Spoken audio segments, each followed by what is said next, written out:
1. It was the third day after my husband, Fu Sinian, was declared brain dead. I personally signed the consent form for his organ donation. My mother-in-law lost her mind on the spot and pointed at me, cursing me out. Suwan, you venomous woman, you just want my son dead. Even Fu Sinian's true love collapsed in tears beside his hospital bed. I stared at them coldly, saying nothing because I was reborn. I knew Fu Sinian was never brain dead in the first place. He was just using a rare drug to fake his death also he could get rid of me, the business marriage wife he never loved, and run off to be with the woman he truly loved. In my past life, I died shielding him from a car. In this life, I decided to help him out and make sure he stayed dead a little longer. Smack, a loud slap landed across my face, burning hot with pain. My mother-in-law, Zhang Monli, had red-rimmed eyes, her fingernails almost digging into my forehead. Suwan, you heartless woman, Xin Yan is still alive, and you're already trying to take his heart, liver, spleen, lungs, and kidneys. How dare you? My mother-in-law, Zhang Monli, slapped me across the face, her expression vicious. Fu Xinyan's beloved white moonlight, Lin Yue, let out a perfectly timed sob and weakly leaned against the hospital bed. Xinyan, wake up, look at her. I covered my face, the tip of my tongue tasting a hint of blood. In my previous life, it was the same slap. Crying, I tried to explain, begging them to believe that I loved Fu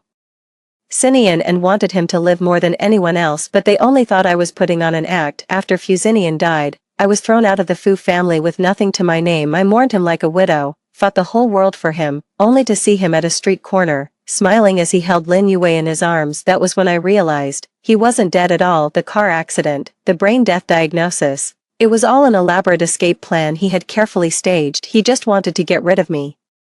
The wife he had married for business reasons and never loved. I rushed over to confront him like a madwoman, but he shoved me aside, and I was hit by a runaway truck. My soul seemed to drift above my body, and I saw Fu Xinian holding Lin Yue, who was too scared to even react. With a look of disgust, he muttered, "What bad luck." In my second life, I had returned to the moment I signed the organ donation consent form. I just looked calmly at my mother-in-law, who was losing her mind, and at the so-called first love putting on an act in front of me. Mom, what are you talking about? I'm only doing this for Xinian. My voice was soft, yet it cut Zhang Monli's cursing off mid-sentence. Lin Yue's sobbing also stopped. I touched my cheek, my smile growing even gentler. A kind person like Xinian was always happiest helping others when he was alive. Although he has sadly passed away, his organs can save several families. Isn't that a form of life continuing on? I believe that if Xinian can somehow know this in the afterlife, he would surely thank me. You're talking nonsense. Zhang Monli trembled all over with rage. Xinian isn't going to die, but the doctor has already declared him brain dead. Mom, I took out the death certificate and gently placed it in front of her. Legally, he's already dead. Lin Yue clutched the edge of the bed, swaying on the verge of collapse. Suwan, how can you be so cold-hearted? Do you not love Xinian at all? I looked at her as if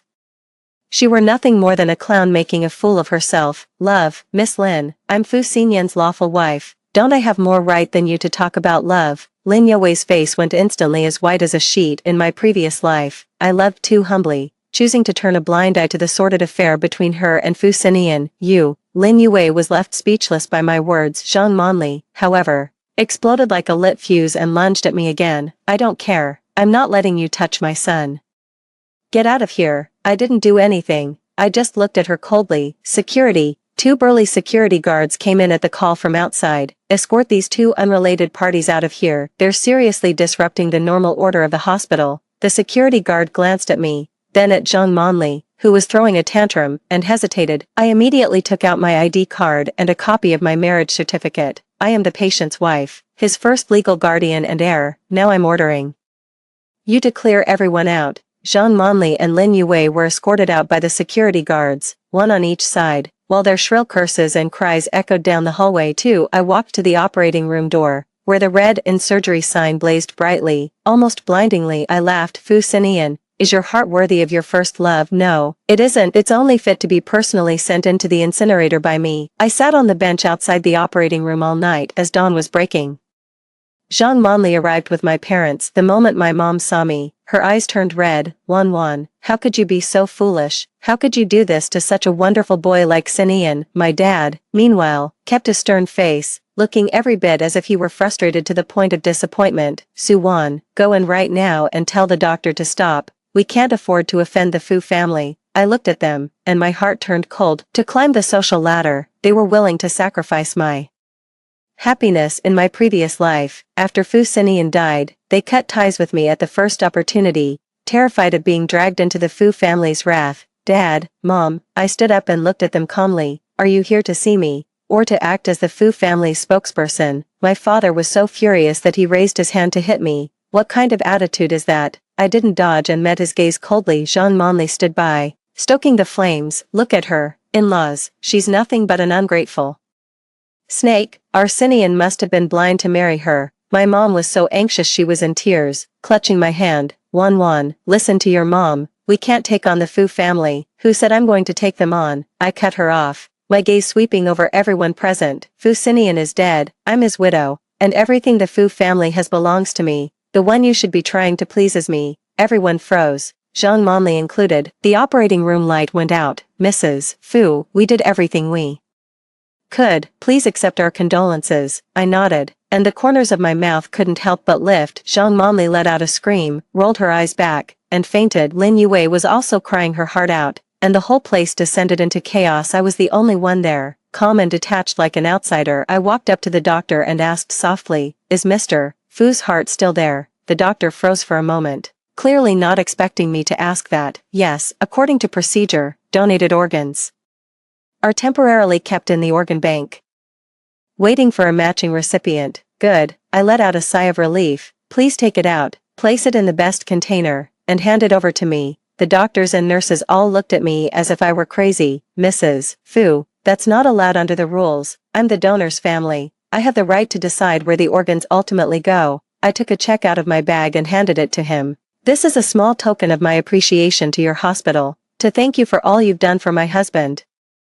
The number on the check made the doctor's eyes light up. He said nothing more, nodded, and turned back into the operating room. My cowardly parents had already been so frightened by the scene that they were at a loss, huddled in the corner and too scared to make a sound. I ignored them and walked straight up to Lin Yue, who was still on the floor howling without tears. Stop crying. Lin Yue looked up and glared at me with hatred. Su Wan, you murderer. Shoo. I put a finger to my lips and spoke in a voice only the two of us could hear. Lin Yue, do you know, before Fu Xinian died, he kept holding my hand. He said the only person he ever loved in his life was me. Lin Yue's pupils suddenly contracted. Impossible, you're lying. The one Xinian loved was me. Is that so? I smiled even more brightly, but on his will, the beneficiary's name was mine. All of the Fu family's assets, including Fu Group shares, are mine now. Tell me, if he really loved you, how could he not leave you a single cent? Lin Yue slumped to the floor. No, that's impossible. This is only the beginning. Lin Yue, Fu Xinian, the pain you inflicted on me in my past life, I will pay it back to you 1,000-fold, 100-fold soon. The doctor came out carrying a silver temperature-controlled case and respectfully handed it to me. Mrs. Fu, the item you asked for. I opened the box. Fu Xinian's heart was inside. I picked it up and walked away, under Lin Yue's terrified gaze. 3. Fu Xinian's funeral was held on a grand scale. All the big names in a city had shown up. Halfway through the funeral, Lin Yue, dressed entirely in white, stormed in. She looked haggard, her hair in disarray, like some kind of vengeful ghost. Su Wan, give me back Xinian's heart, she screamed as she lunged at me. The guests erupted into an uproar. My bodyguards immediately stepped forward to stop her. I watched coldly as she went mad, and said in a flat voice, Miss Lin, this is Xinian's funeral, please show some respect. Respect. Lin Yue laughed wildly, like a madwoman. What right do you have to talk to me about respect when you're a murderer? It was you killed Xinyan, you ripped his heart out. Her words hit the crowd like a bomb. My mother-in-law, Zhang Monli, also jumped out to cry to everyone, judge for yourselves. It's this poisonous woman, with Xinian barely cold in his grave. She's already scheming to seize the family fortune, and she even stole my son's heart. In an instant, whispers broke out all around. I smiled. This was exactly the effect I wanted. I walked up to Fu Xinian's portrait at the center of the memorial hall and calmly took the silver thermal case out of my bag. Under everyone's stunned gaze, I opened it. Because of special preservation treatment, the heart was still as fresh as if it had just been taken out. Lin Yue and Zhang Monli froze on the spot. They hadn't expected me to actually bring the heart to the funeral. I carried the heart over too. Lin Yue, didn't you want it? Now, I'm giving it to you. As I said that, I let go. The incubator hit the floor, and that bright red heart rolled out, covered in dust. and came to rest at Lin Yue's feet. She screamed and stumbled backward, as if she had seen the most terrifying thing imaginable. Ah, terrified, Lin Yue scrambled backward in a panic. What, you don't want it anymore? I looked at her with a cold smile. Didn't you love him enough to die for him, now that his heart is right in front of you? Why are you backing away? Lin Yue went pale, unable to say a word. Zhang Manli came to her senses and rushed over, wanting to pick up the heart on the floor, but she didn't dare touch it. All she could do was point at me and scream, Suwan, you lunatic, you monster, you'll get what's coming to you, revenge. I almost laughed at the absurdity of it. I'll be waiting, but before that, let's settle the score for what's coming to you. My gaze swept over everyone present. My voice not loud, yet clear enough for every ear to catch. Fu Xinyan's death was indeed related to me. The moment those words fell, the whole room was thrown into shock. But I'm not the killer. I changed my tone. I'm merely the one who made it happen. I pulled out my phone, opened a video, and cast it onto the huge screen in the funeral hall. In the video was Fu Xinyan. He was seated in an upscale restaurant, with Lin Yue sitting across from him. He was holding Lin Yue's hand tenderly. Wei, wait a little longer for me. Once I deal with that woman, Suwan, we'll run away together and never let anyone separate us again. Xinyan, then, what about Sister Suwan? You're still husband and wife, after all. Fu Xinyan gave a sneer, his face full of contempt. My wife, she's not fit for that. She's nothing more than a pawn my Fu family uses to keep the business secure. Once I get my hands on the core technology from her family, I'll kick her to the curb if it weren't for the fake death plan. I wouldn't even want to see that dead-looking face of hers for a single day. The video wasn't long, but it revealed a lot. The entire room fell deathly silent. Everyone stared at the screen in stunned silence, then at me, then at Lin Yue and Zhang Manli, both ashen-faced. See that? I closed the video, my voice cold. He wanted to fake his death, get rid of me, and run off happily with his true love. I simply found out about his plan and went along with it, helping him get what he wanted. As for this heart, I gave the heart on the floor a kick. The heart of a man who would even scheme against his own wife is filthy beyond words. It disgusted me, so I dug it out and gave it to the Miss Lin who deserves it most. Miss Lin, do you still want it now? For after the funeral, I moved with lightning speed to take complete control of the company. I wiped out every last force loyal to Fu Xinyan. In my previous life, before Fu Xinyan died, he transferred all his assets into my name. He made me a temporary guardian of his assets. Once he came back to life, he would return and, as husband and wife, naturally take everything back. He had planned it very well, but unfortunately, he got one thing wrong. That's right, I've been reborn this time around. He wants to take it back. Dream on. I walked up to Zhang Manli and looked down at her from above. Mom, from now on, I'm the new master of the Fu family. Starting today, I call the shots in this house. If you're comfortable here, then just behave yourself and be a proper matriarch. If not, I paused and gave her a warm smile. The Fu family nursing home isn't half bad either. I'd angered Zhang Manli so much she had a stroke on the spot and was hauled off by ambulance. Lin Yue, on the other hand, was so surrounded by reporters she didn't dare step out of her door. After the uproar died down, Lin Yue couldn't stand being out of the spotlight and jumped back in to stir up trouble. Lin Yue stormed into my office, furious. Suwan, what right do you have to fire me? This position was arranged for me by Xinyan. Beneath her carefully done makeup, the malice in her eyes was even worse than before. I was reading the documents, not even looking up. From now on, I'm the one calling the shots at this company. This is personal revenge. Lin Yue shrieked. You're just jealous that Xinyan loves me. Jealous. I finally looked up at her with a look of utter contempt. Miss Lin, do you have some sort of delusion about yourself? What reason would I have to be jealous of a parasite who can only survive by clinging to men? You. Lin Yue's chest rose and fell violently with anger. I couldn't be bothered to waste any more words on her and pressed the intercom. Assistant Chen, escort Miss Lin out, and notify security that from now on, this person is not to set foot in the company without my permission. Lin Yue was dragged away by 2 security guards, still spewing filthy curses. Suwan, you'll come to a horrible end. Xinyan will never let you get away with this. Would Xinyan let this slide? I laughed. I was waiting for him to come. What I feared was that he wouldn't dare to come. Day by day, the company gradually got back on track under my control. Using the memories from my past life, I precisely invested in several projects that were about to take off, and the company's stock price kept surging. The old board members who used to look down on me now have to address me respectfully as Chairwoman Su whenever they see me. My parents have also come looking for me several times. doing a complete 180 and bending over backward to curry favor with me. Between the lines, all they want is for me to give their little family company a helping hand. I gave them a project, not too big, not too small, enough to keep them comfortable for life, and enough to keep them quiet. As for Jean Monley, ever since her stroke, she has been lying in the hospital, paralyzed on one side and barely able to speak. I assigned the best caregiver to look after her, making sure she was well fed and well taken care of. I wanted her to stay alive and fully aware, to watch with her own eyes as I took everything her son had and made it mine. Everything seemed to be moving in the direction I had envisioned until that day, when I received an anonymous delivery. Inside the box was a dead black cat. Hanging around the cat's neck was a card, with a line written on it in red ink: Suwan, give back what doesn't belong to you. It was Fu Xinyan's handwriting. 5. I stared at those words, my heart pounding wildly out of control. In the end, he just couldn't help himself. I threw the dead cat and the card into the trash can, my face showing no emotion at all. But inside, a raging storm had been set off. The game of revenge has only just begun. I need an accomplice, someone smart enough, strong enough, to help me go up against Fu Xinyan. I made a phone call. Hello, is this lawyer Shen? This is Suwan. I have a case I'd like to ask you to take on. From the other end of the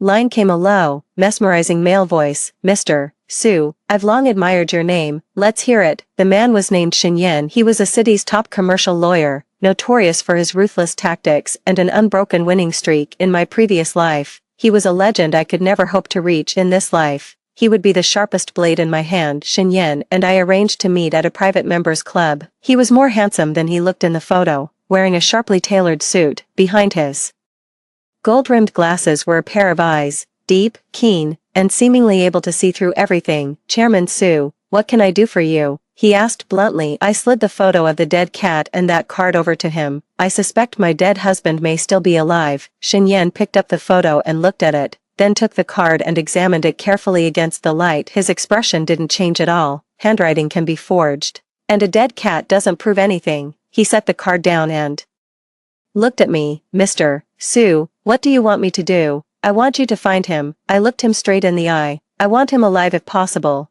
dead if not. A playful smile tugged at Xinyan's lips. This case is interesting, but I charge a lot. Money is not an issue. Good. Xinyan stood up and held out his hand to me. Pleasure doing business with you. I took his hand. His palm was warm and strong, happy to work together. With Xinyan on board, I felt like a tiger with wings. He quickly analyzed Fu Xinyan's recent mental state from his handwriting: anxious, irritable, and extremely self-assured. He thinks everything is under control. Sending you a dead cat was just meant to scare you and throw you off balance. Xinyan analyzed. What we need to do now is turn the tables on him. In the days that followed, I began going out with Xinyan more and more often. We attended business dinners together, played golf together, and were even photographed by paparazzi having dinner together. The headlines in City A were soon taken over by news of the Su Group's female CEO falling for a top lawyer. I knew Fu Xinyan would definitely see it. A man with an extremely possessive nature would never tolerate his wife, even if only in name, moving on so soon after he was dead. What's more, that new flame was so outstanding. Sure enough, the second gift arrived soon after. This time, it was a photo. In the photo, I was in the underground parking garage, getting ready to get into my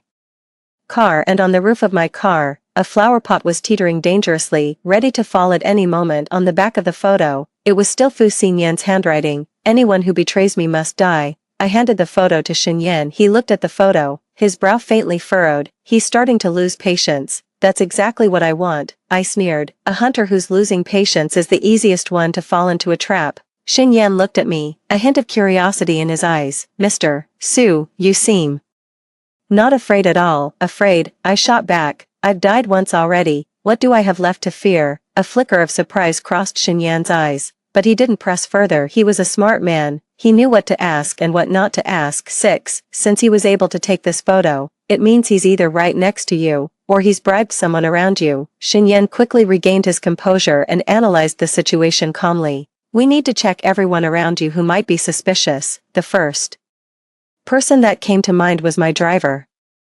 Old Wang had been with the Fu family for years, working for Fu Xinyan for a long time. After Fu Xinyan died, he took the initiative to stay on and keep driving for me. Back then, I thought he was loyal. Looking at it now, He probably had an ulterior motive. I had Xinyan look into it, and sure enough, a transfer of 500,000 had recently appeared out of nowhere in old Wang's account. The money came from an anonymous overseas account. We found him. What are you planning to do next, Shen? Yan asked me. Set up a meeting with him. A cold glint flashed in my eyes. I want him to tell me himself where Fu Xinian is. That night, I said I wasn't feeling well and asked old Wang to drive me back to the old house. Halfway there, I suddenly told him to stop. Uncle Wang, I'm a little thirsty. Could you go buy me a bottle of water? Old Wang didn't suspect a thing. He pulled over and went into a convenience store by the roadside. The moment he left, Xinyan came with 2 others, quickly opened the car door, and got in. A few minutes later, old Wang came back with the water. The moment he opened the car door, he met several pairs of icy eyes. His expression changed dramatically, and he turned to run, but it was already too late. 2 bodyguards pinned him firmly to the seat. Xinyan was sitting in the passenger seat. He turned around and gave him a friendly smile. Master Wang, our boss wants to have a word with you. Old Wang was taken to an abandoned warehouse on the outskirts of town. He was tied to a chair, trembling all over with fear. Su, President Su, what are you doing? What did I do wrong? I sat across from him, sipping my tea slowly and unhurriedly. Uncle Wang, how many years have you been with the Fu family? Tea, 20 years, 20 years. I set down my teacup and sighed. Is 20 years of friendship only worth 500,000? Old Wang's face went pale. He knew the secret was out. I don't know what you're talking about. He still insisted stubbornly. Xinyan stepped forward and flung a stack of photos into his face. The photos clearly showed him meeting Fu Xinian at a cafe. Now do you know what we're talking about? Xinyan's voice was icy. Old Wang completely broke down, crying and begging for mercy. Mr. Su, I was wrong. I lost my head for a moment. It was him, the master, who forced me. He said if I didn't help him, he'd make my whole family pay. Where is Fu Xinian? I didn't want to listen to his nonsense, and got straight to the point. I don't know. Old Wang's eyes darted away. Every time we met, he contacted me first, and he always picked the place. I really don't know where he lives. Xinyan shot me a look. I knew old Wang wasn't lying. Someone as cautious as Fu Xinian would never let a pawn know where he was hiding. When was the last time you saw him, and where? It was yesterday, at Blue Mountain Cafe in the west of the city. West of the city. I had a pretty good idea. All right, I'm done with my questions. I stood up. Lawyer Shen, I'll leave the rest to you. I turned and left the warehouse, with old Wang's shrill screams echoing behind me. I didn't look back. Traitors don't deserve pity. 7. Back in the car, Xinyan handed me a cup of hot coffee. We found him. Fu Xinian is using a fake identity and renting an apartment in an upscale complex on the west side of the city called Jing'an. Good. I took a sip of coffee, feeling the warmth spread through my body.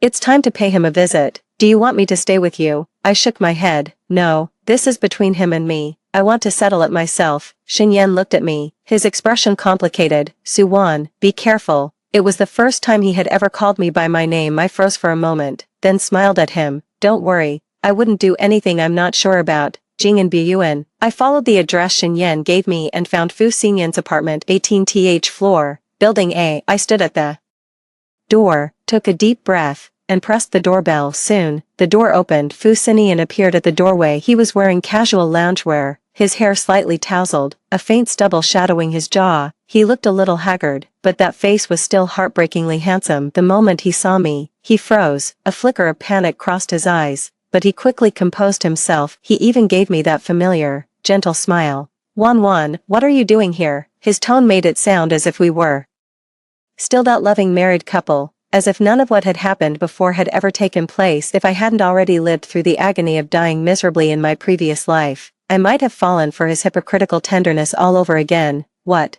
Aren't you going to invite me in for a seat? I leaned against the doorframe, smiling at him. Fu Xinian stepped aside and let me in. The apartment was spacious and tastefully decorated. It was clear he'd been living well here. Wan, let me explain. He closed the door and hurriedly tried to say something. I cut him off. Explain what? Explain why you faked your death to deceive me, or explain why you sent me a dead cat and tried to have someone kill me. Fu Xinian's face stiffened. I didn't want to kill you. I just wanted you to give the company back to me, he argued. Wan, it was mine to begin with. You can't just take it away. Take it. I laughed as if I'd heard the joke of the century. Fu Xinian read it carefully. On your will, in black and white, It says that all your assets go to me, Suwon, and me alone, right now. I'm taking back what belongs to me. It was fake. I only had you sign it to fool you, Fu Sinian said, getting agitated as he stepped toward me. Won, we're husband and wife. What's mine is yours. We don't have to keep anything from each other, right? He reached out to grab my hand. I stepped back and dodged him. Don't touch me. You disgust me. My words cut like a knife, driving straight into his heart. Fu Xinyan's face instantly darkened. The tenderness and the mask in his eyes finally fell away, replaced by a cold, ruthless glare. Suwon, don't be so ungrateful. He fixed me with a frosty stare. I can put you in that seat, and I can just as easily knock you right back down. Is that so? I met his gaze without fear. I'll be waiting. The two of us stood there facing off in the living room, the air thick with tension. Just then, the bedroom door suddenly opened. Lin Yue came out, wearing an ill-fitting men's shirt, rubbing her sleepy eyes. Sinian, who is it? Why is it so loud? The moment she saw me, she froze completely. Suwon. The air seemed to freeze at that very moment. The drowsiness on Lin Yue's face vanished in an instant, replaced by panic and fluster. She instinctively tightened her grip on the shirt she was wearing. I recognized it. It was one of Fu Xinyan's favorites. How ironic. Looks like I came at the wrong time and interrupted your little moment. I broke the silence, the smile at the corners of my lips deepening. Fu Xinyan's face had gone as dark as it could possibly get. He probably never expected me to catch him in such an unsightly scene. He shoved Lin Yue back into the bedroom, then slammed the door shut with a bang. Won, listen to me. No need to explain. I cut him off again. I have absolutely no interest in what kind of relationship you two have. I'm here today just to tell you one thing. I took a document out of my bag and tossed it onto the coffee table in front of him. What is this? Fu Xinian looked at me warily. See for yourself. Fu Xinian picked up the document, and just one glance was enough to make his pupils contract sharply. It was a lawsuit. Plaintiff, Suwon. Defendant, Fu Xinian. Grounds for the lawsuit: deliberate fraud, transfer of marital assets, and attempted murder. You. Fu Xinian snapped his head up, a terrifying fury bursting in his eyes. Suwon, how dare you sue me? Why wouldn't I dare? I sat down on the sofa at my leisure and poured myself a glass of water. Every single thing you've done is enough to put you behind bars for 10 years, maybe 8 at the very least. You have no evidence, Fu Xinian shouted, all bluster and no backbone. Is that so? I pulled out my phone and played a recording. In the recording, it was old Wang's voice, clearly laying out how Fu Xinian had ordered him to keep me under surveillance, and even tried to stage an accident to kill me. Fu Xinian's face went completely pale. Why you set me up? We're one and the same. I put down my phone, picked up my glass, and gently blew on the water. When you were scheming against me, you should have known this day would come. Fu Xinian stared at me intently, his eyes as if they wanted to tear me apart and swallow me whole. He probably could never figure out how the woman who once obeyed him without question, loving him until she lost herself, had turned into who I was now. Suwon, what exactly do you want? He finally gave in, his voice carrying a hint of weariness and defeat. Simple. I looked at him and said each word clearly. Spit back everything you had no right to take, then disappear from my world for good. Impossible. Fu Xinian it without a second thought. The company is my life's work. I'm not giving it to you. Then we'll meet in court. I stood up and was ready to leave. Stop right there. Fu Nian suddenly rushed over and grabbed me from behind, holding on tightly. Won, don't do this to me. I was wrong. I really was. His voice carried a hint of trembling and pleading. I know I was wrong. I shouldn't have lied to you. Shouldn't have been with Lin Yue. Please forgive me. Okay, let's start over. I felt warm droplets fall onto the nape of my neck. He was crying. The smug, untouchable Fu Xinian was crying. If it had been me in my past life, seeing him like this, I would have softened, and I would have thrown myself back into his arms without hesitation. But now, all I felt was disgust. I forced his fingers open one by one, then I turned around and slapped him hard across the face. Fu Xinian, save your cheap tears. You and I have been over for a long time. I shook off Fu Xinian and left the apartment without looking back. After walking out of the complex, I saw Shenyan's car parked by the side of the road. Leaning against the car door, he was quietly smoking. When he saw me come out, he immediately crushed out the cigarette and walked over to me. Are you okay? He asked, a hint of concern in his eyes. I nodded and got into the car. Shenyan said nothing more and started the car. The car was quiet, with only the soft whisper of the air conditioning, but my heart remained restless for a long time. 9. Fu Xinian didn't just sit there and wait, he quickly mounted a counterattack. He used the connections he still had left to spread a flood of rumors about me online. He said I was ruthless, a husband killer, and that I'd stopped at nothing to force my own husband to his death just to seize the family fortune. He even posted everywhere the photo I had taken out at the funeral of Fu Xinian's heart. In no time, I became the vicious witch that the entire internet was denouncing. The company's stock price was affected as well and started to fall. The board of directors began to stir again under immense pressure. I held a press conference facing countless flashing cameras and pointed questions. I didn't back down for a second. I laid out every piece of evidence exposing Fu Xinian's fake death, cheating, and attempt to murder me, including the recording from the apartment, where he admitted it himself. Public opinion flipped instantly. Fu Xinian went from being seen as a victim to the man of the century everyone was calling out. Lin Yue was thrust into the spotlight again and torn apart so badly by criticism that she didn't even dare step outside. Fu Xinian had completely become a pariah. The apartment where he was hiding was surrounded by reporters, and he could only keep dodging from place to place. In utter disgrace, I had all the bank cards under his name frozen. A once high and mighty favorite of heaven had now been left penniless, abandoned by everyone. I knew he was about to reach his breaking point. Sure enough, a few days later, he reached out to me on the phone. His voice was hoarse and exhausted. Suwan, you win, I give in, let's talk. We arranged to meet in a private room at a cafe a few days apart, and Fu Xinian looked like he'd aged 10 years. He was wearing cheap clothes, his beard was untrimmed, and his eyes were sunken. There was none of his old swagger left. Say it, what are your terms? He got straight to the point, as if he couldn't be bothered with any unnecessary small talk. It's simple. I slid the agreement I'd prepared long ago over to him. Sign it. It was a divorce agreement. The agreement stated that Fu Xinian would voluntarily give up all his assets and leave with nothing, and never set foot in City A again. Fu Xinian looked at the agreement and gave a bitter, self-mocking laugh. Suwan, you really are ruthless, not as ruthless as you, I replied coolly. He stayed silent for a long time, and in the end, he still picked up the pen. The moment he signed his name, the knot in my chest finally eased completely. Whatever grievances and tangled history existed between him and me end here. Can I go now? He put down his pen and stood up. Wait, I called out to him. He turned back and looked at me, puzzled. I took the insulated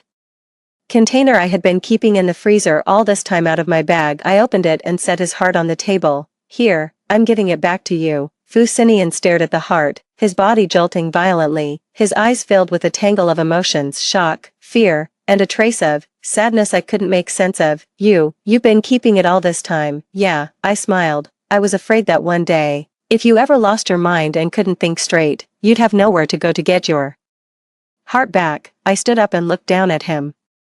Fu Xinian, from this moment on, we owe each other nothing. Take your heart and get the hell out of my world. When I finished, I turned and walked away without a hint of hesitation. I thought it was all over, but I never expected Fu Xinian to choose such a way to say goodbye for the last time. Not long after I left the cafe, I got a call from Xinyan. His voice was heavier than I had ever heard it before. Suwan, something's happened. Fu Xinian, he killed himself. By the time I arrived, the cafe was already cordoned off with police tape. Fu Xinian was lying in a pool of blood, with a fruit knife lodged in his chest. The knife had gone straight into his heart. Scattered beside him was the divorce agreement I had just made him sign. It was soaked with his blood. I stared at that cold, lifeless body, my mind completely blank. How could he have killed himself? He was so arrogant, so afraid of death. How could he possibly have taken his own life? The police found a suicide note left behind by Fu Xinian at the scene. The suicide note contained just one line: 1-1. I gave you my heart long ago. Without a heart, I can't live. 10. Everyone thought Fu Xinian had been overwhelmed by matters of the heart and, unable to bear the blow, chose to end his own life. The media sensationalized it even further,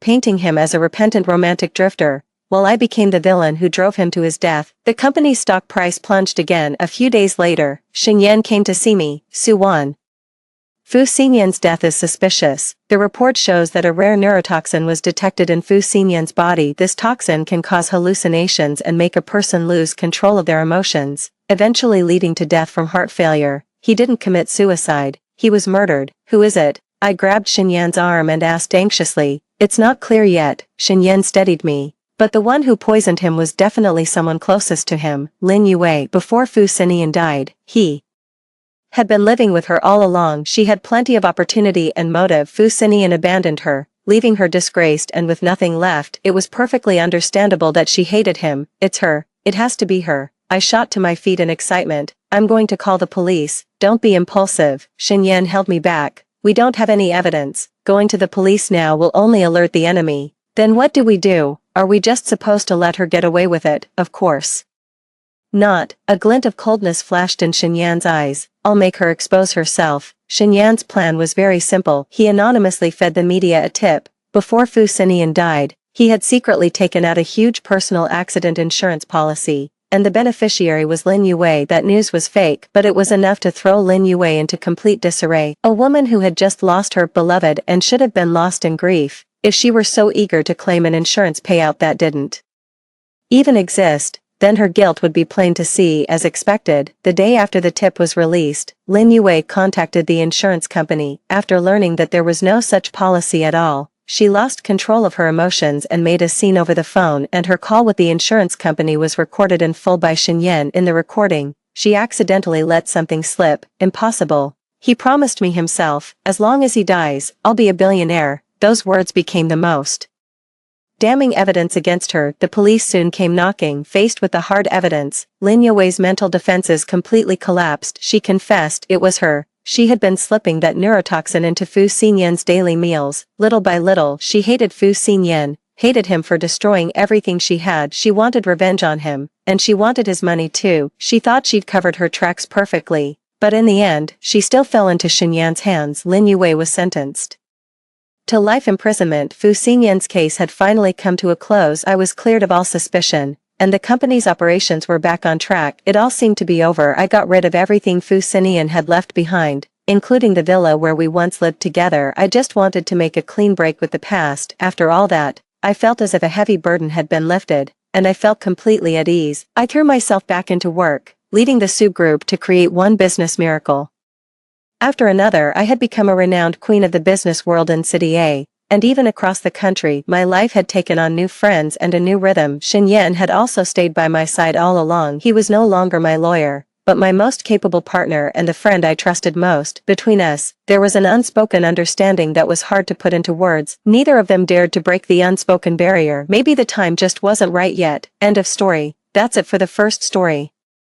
Don't go away, the next one gets even more exciting. My name is Shen Wanwan, the fiancé chosen by the Hua family, the notorious villainess of the story. Just yesterday, I was secretly delighted by a single glance from Hua Jingshen, and today someone splashed red wine all over my face and called me a shameless, vicious woman. Shen Wanwan, how could you do this to Ro Ro? Hua Jingshen's voice was as cold as ice. She only bumped into you by accident. Why did you push her down the stairs? I stared blankly at Su Ruru, who was lying on the floor crying, then at my own hands stained with blood. Memories came rushing back like a tide, and I finally understood my situation. I'd been transported into a novel. I'd ended up in a wealthy family tragic romance novel as the villainous supporting female lead everyone hated. Su Ruru was the beloved first love of the male and female leads, while I was nothing more than cannon fodder standing in the way of their love. According to the plot, I would be driven out by the Hua family because of what happened today, and then Su Ruru would seize the opportunity, becoming the young mistress of the Hua family. As for me, I would be destroyed through all kinds of revenge. Wanwan, what's wrong? Seeing that I suddenly went silent, Hua Jingshen frowned. I took a deep breath and said slowly, I didn't push her. What? I said, I didn't push Su Ruru. My voice was calm. She fell on her own. Hua Jingshen's expression changed, still trying to deny it. The surveillance footage caught everything. Then call the police. With that, I turned and walked away. Behind me came Su Ruru's sniffles. Brother Jingshen, Sister Wanwan must just be too upset. I don't blame her. Ha, that's such classic green tea behavior. The old Shen Wanwan would have gone crazy over that line. She'd have stormed over and torn Su Ruru's mouth apart. But I wouldn't. I'm going to lie flat and take it easy. What's so bad about being a salted fish? No scheming every day. No turning yourself into something barely human over a man. When I got back to the Shen family home, my parents were waiting for me in the living room. Wanwan, Uncle Hua already called. Mrs. Shen sighed. How could you lay a hand on Su Ruru? I didn't lay a hand on her. Then how did she end up falling down the stairs? Father Shen slammed the table. You've been willful since you were a child. and now you don't even have the most basic manners /. I looked at them quietly, my heart completely unmoved. The original owner's parents favored sons over daughters. They doted on her younger brother, Shinwei, while always finding fault with and criticizing their daughter. No matter how hard the original owner tried, in their eyes she could never compare to their precious son. I'm tired, I need to rest. I turned and went upstairs. Stop right there. Father Shin said angrily.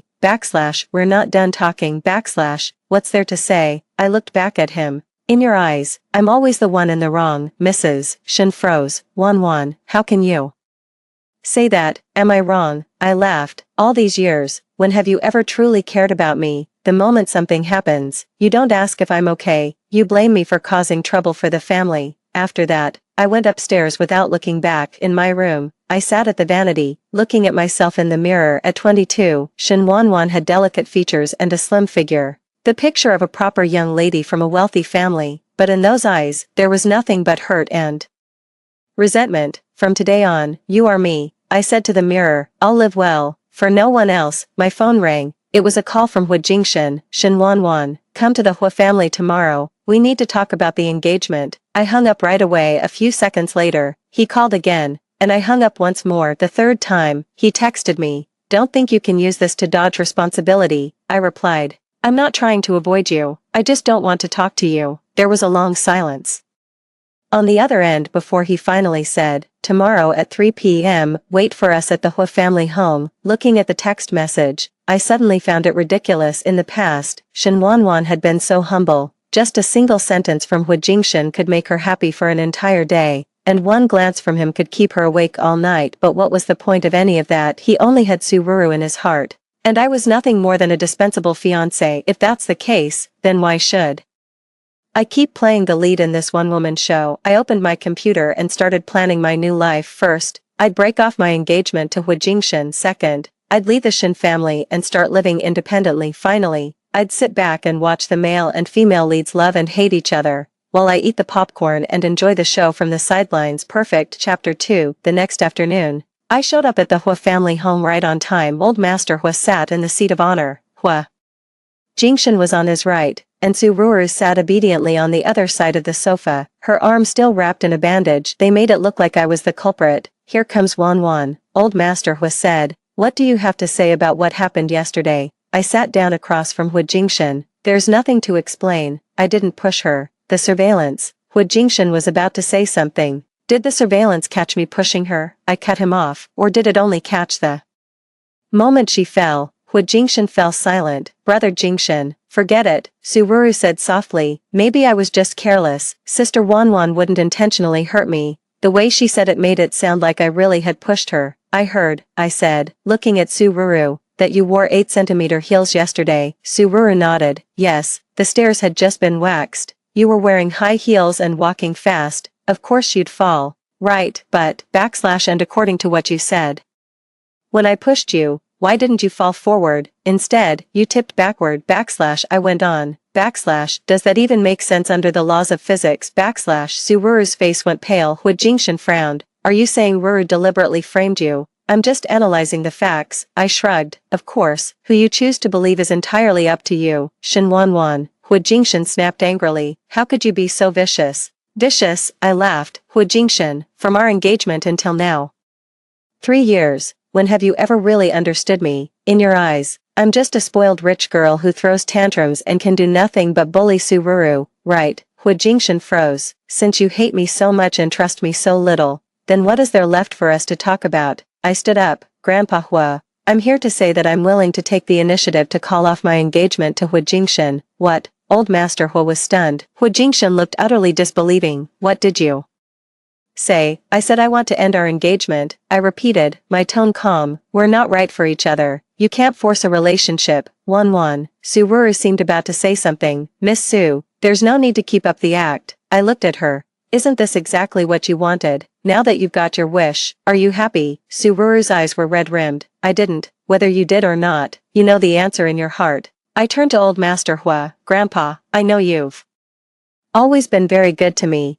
but you can't force matters of the heart. Rather than make everyone miserable, it's better to part on good terms. Old Master Hu let out a sigh. Wanwan, are you sure you want to do this? Yes. Then the Hua family will give the Shin family a fair compensation. No need, I waved it off. Our family isn't short on money, and I brought this up myself, so no compensation is necessary. Hu Jingshan suddenly stood up. Shin Wanwan, are you trying to threaten me? This way, I looked at him, a wave of sadness rising in my heart. What was so great about the man the original owner had loved for 3 years? Threaten me. I laughed. Hu Jingshan, you really think too highly of yourself. I just don't want to waste any more time and energy on someone who isn't worth it. After saying that, I picked up my bag and was about to leave. Wait, Hu Jingshan caught up to me. Are you really going to break off our engagement? Why, can't bear to. I turned back to look at him. Hu Jingshan looked conflicted. We've known each other since we were kids. So what if we've known each other since we were kids? I cut him off. You've never really seen me for who I am. In your eyes, I'm just an annoying fiancé. Now that I'm choosing to step away, you should be thanking me. I never thought of you that way, really. I let out a cold laugh. Then tell me. Aside from knowing my name is Shin Wanwan and that I'm your fiancé, what else do you know about me? Hu Jingshan opened his mouth, but no words came out. What's my favorite color? What food do I hate most? What hobbies do I have? What am I afraid of? I fired off a string of questions. Do you know? Hu Jingshan said nothing. You don't know, because you've never cared. I turned around. What's the point of a marriage engagement like this? When I reached the door, I looked back and said one last thing. Hu Jingshan, I wish you and Su Ruru happiness. Then I left the Hua family without looking back. From behind me came Su Ruru's voice. Brother Jingshan, is Sister Wanyan very sad? Did I do something wrong? Ruru, you did nothing wrong. Hu Jingshan comforted her. I laughed. That's right. Now you two can be together openly and without a care in the world. And as for me, I'm finally free. Chapter 3. When I got back to the Shin family home, my parents were discussing something with my younger brother, Shin Wei. As soon as they saw me come in, the three of them stopped talking at once. Wanwan, you're back, Mrs. Shin forced a smile.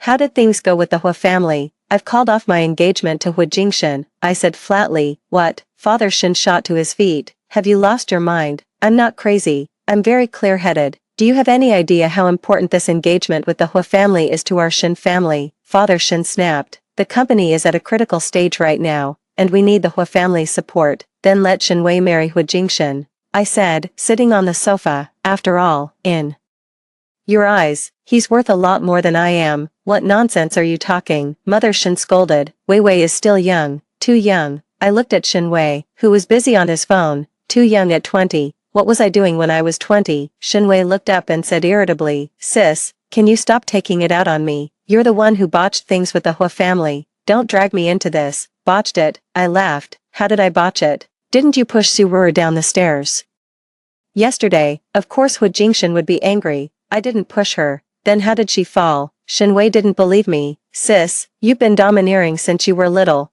This time must be the same. Shin Wei, I cut him off. You think I'm really that domineering, aren't you? Growing up, you always used the fact that you were the older sister to snatch up every good thing. Whatever I wanted, you'd fight me for it. Is that so? I stood up. Then let me ask you, what did you want for your 16th birthday? Shin Wei froze. A limited edition pair of basketball shoes. And then you wanted those too, and Mom and Dad bought them for you. Wrong. I shook my head. What I wanted was horseback riding lessons, but Mom and Dad said we could only afford one expensive gift, so they made us choose. You wanted sneakers, so I said I wanted sneakers too, then they bought them for you, and I got nothing. Shin Wei froze. And for your 18th birthday, you wanted to travel to Europe. Well, I wanted to learn the piano. In the end, you went to Europe, and I stayed home reading. I don't remember. Shin Wei muttered. Of course you don't. You only ever remember what you want. I looked at this spoiled younger brother. In your mind, I took a lot of things from you,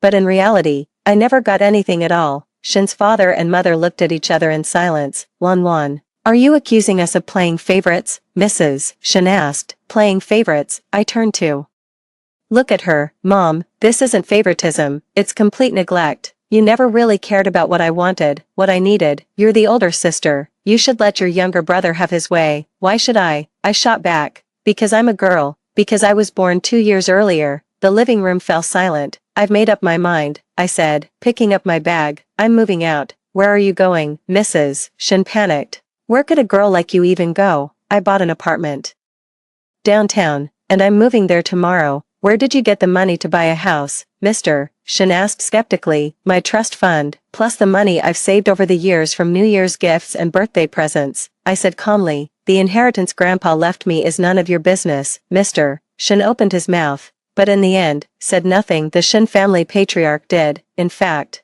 leave me a sum of money specifically for my education and independent living, /Wan. You can't just be this stubborn Mrs. Shin still tried to persuade her, stubborn I laughed, I'm 22, I have a job and an income, why can't I live on my own, or do you want me to be trapped in this family for the rest of my life, playing the obedient daughter you want me to be, that's not what we meant, whether you meant it or not, you know that best yourselves, I looked around the home I'd lived in for more than 20 years, starting tomorrow. This won't be my home anymore, Shin.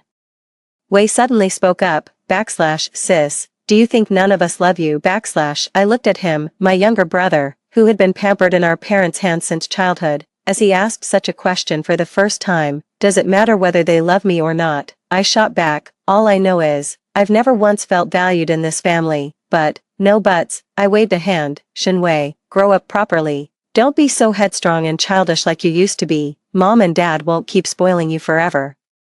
After that, I went upstairs to pack my things. Behind me, I heard Madam Shin sobbing, Mr. Shin trying to comfort her, and Shin Wei asking, is big sister really going to leave us? I stopped in my tracks, a bitter ache surging through my heart. The original Shin Wan longed for this kind of care, but it was too late. I was no longer the humble, people-pleasing Shin Wan in the room. I packed the important things into my suitcase, photos, documents, and a few keepsakes with sentimental value. I came across a photo of me with Hu Jingshan. We were still kids back then. He wasn't much taller than I was. I was smiling happily, but he looked completely blank. I tore up the photo and threw the pieces into the trash. The old Shin Wan is gone. The person I am now is starting a new life. Chapter 4. On the first day after moving into my new apartment, I slept in until I woke naturally. This was a fully furnished studio apartment. It wasn't big, but it had great natural light and a simple, cozy design. Most importantly, it belonged to me alone. No parents criticizing me, no younger brother complaining, no fiancé treating me with cold indifference. I made a generous breakfast and sat on the balcony, eating while enjoying the view. Downstairs is a bustling commercial street, with crowds coming and going full of energy.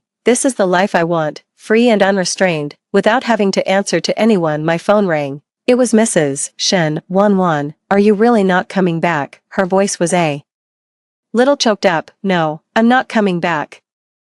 I was certain, but you're out there on your own, and we can't help worrying. Mom, I'm already 22, I have a job and I'm capable of taking care of myself. Why can't I live independently? That's different. You're a girl. I hung up right away. What's wrong with being a girl? Why can't girls be independent? Why do we have to rely on family and men? I don't accept that outdated mindset. In the afternoon, I went to the company. I'm a creative director at an advertising agency, and I earned this job on my own merit. It has nothing to do with the Shin family. Wan, you look like you're in great shape, my colleague Xiao Zhang said. I heard yesterday that your engagement to the Hua family, it's over, I admitted calmly. I was the one who called it off. What? Why? Hu Jingshan is so outstanding. There are plenty of outstanding people. If it's not right, it's not right. I straightened the documents on my desk. You can't force love. Xiao Zhang was about to say something else when my assistant Xiaoli walked over. Director Shen, there's an urgent project that needs you to take a look at. I took the file. It was a promotional proposal for a high-end jewelry brand. When do they need it? Tomorrow afternoon. The timeline is a bit tight, but it's doable. I quickly skimmed the requirements, had the design team come in for a meeting. Once I threw myself into work, I felt that long-lost sense of fulfillment again. I used to be distracted all the time by matters involving Hu Jingshan, but now that those worries were gone, my work efficiency had improved noticeably. The meeting went very smoothly. I floated a few creative directions, and the team quickly landed on the best one. Director Shen, you're in especially great form today, Xiao Wang, the designer, said. This concept is definitely going to win the client over. Thanks, I said with a smile. You've all worked hard. Dinner's on me tonight. My colleagues cheered. I rarely used to have meals with my coworkers, because I had to go home and keep my parents company, or wait for a call from Hu Jingshan. Now I was free, and I could do whatever I wanted. The dinner that evening was very pleasant. We talked about work, life, and our plans for the future. Wan, now that you're single, Have you thought about starting over? Xiao Zhang asked nosily. Not right now. I took a sip of wine. I want to focus on my work and better myself. True, a woman should still have her own career. By the time I got back to the apartment, it was already 10 at night. I took a hot shower and lay on the sofa reading. This is my favorite way to unwind. It lets me relax completely. My phone rang again. This time it was Hu Jingshan. I glanced at it and hung up right away. He called 3 times in a row, and I didn't answer any of them in the end. He texted, Shen Wanwan. What do you mean by that? I replied, nothing. I just don't want to talk to you. We need to talk. There's nothing to talk about.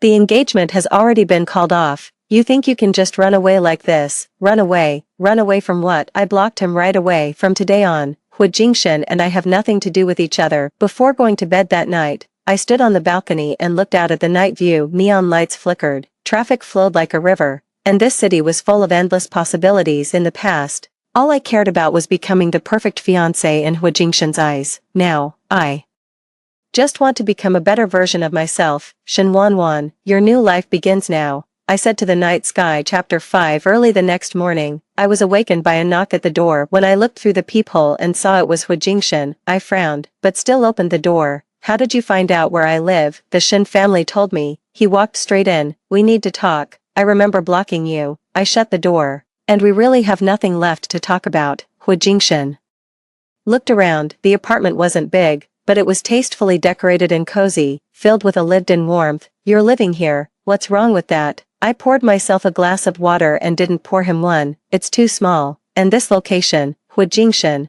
what right do you have to judge my choices? I cut him off. Where I live has nothing to do with you. He was silent for a moment. Wan. I think there's been a misunderstanding between us. A misunderstanding. I laughed. What misunderstanding? What you said yesterday, about me not understanding you, that wasn't a misunderstanding, that was the truth. I sat down on the sofa. Hu Jingshan, now you suddenly want to understand me. He seemed to want to say something, but didn't know where to begin. Forget it, I waved him off. There's no point anymore. Our engagement is over, so you can go after your Su Ruru. It's not what you think between Ruru and me. Whatever it is, I don't care. I stood up.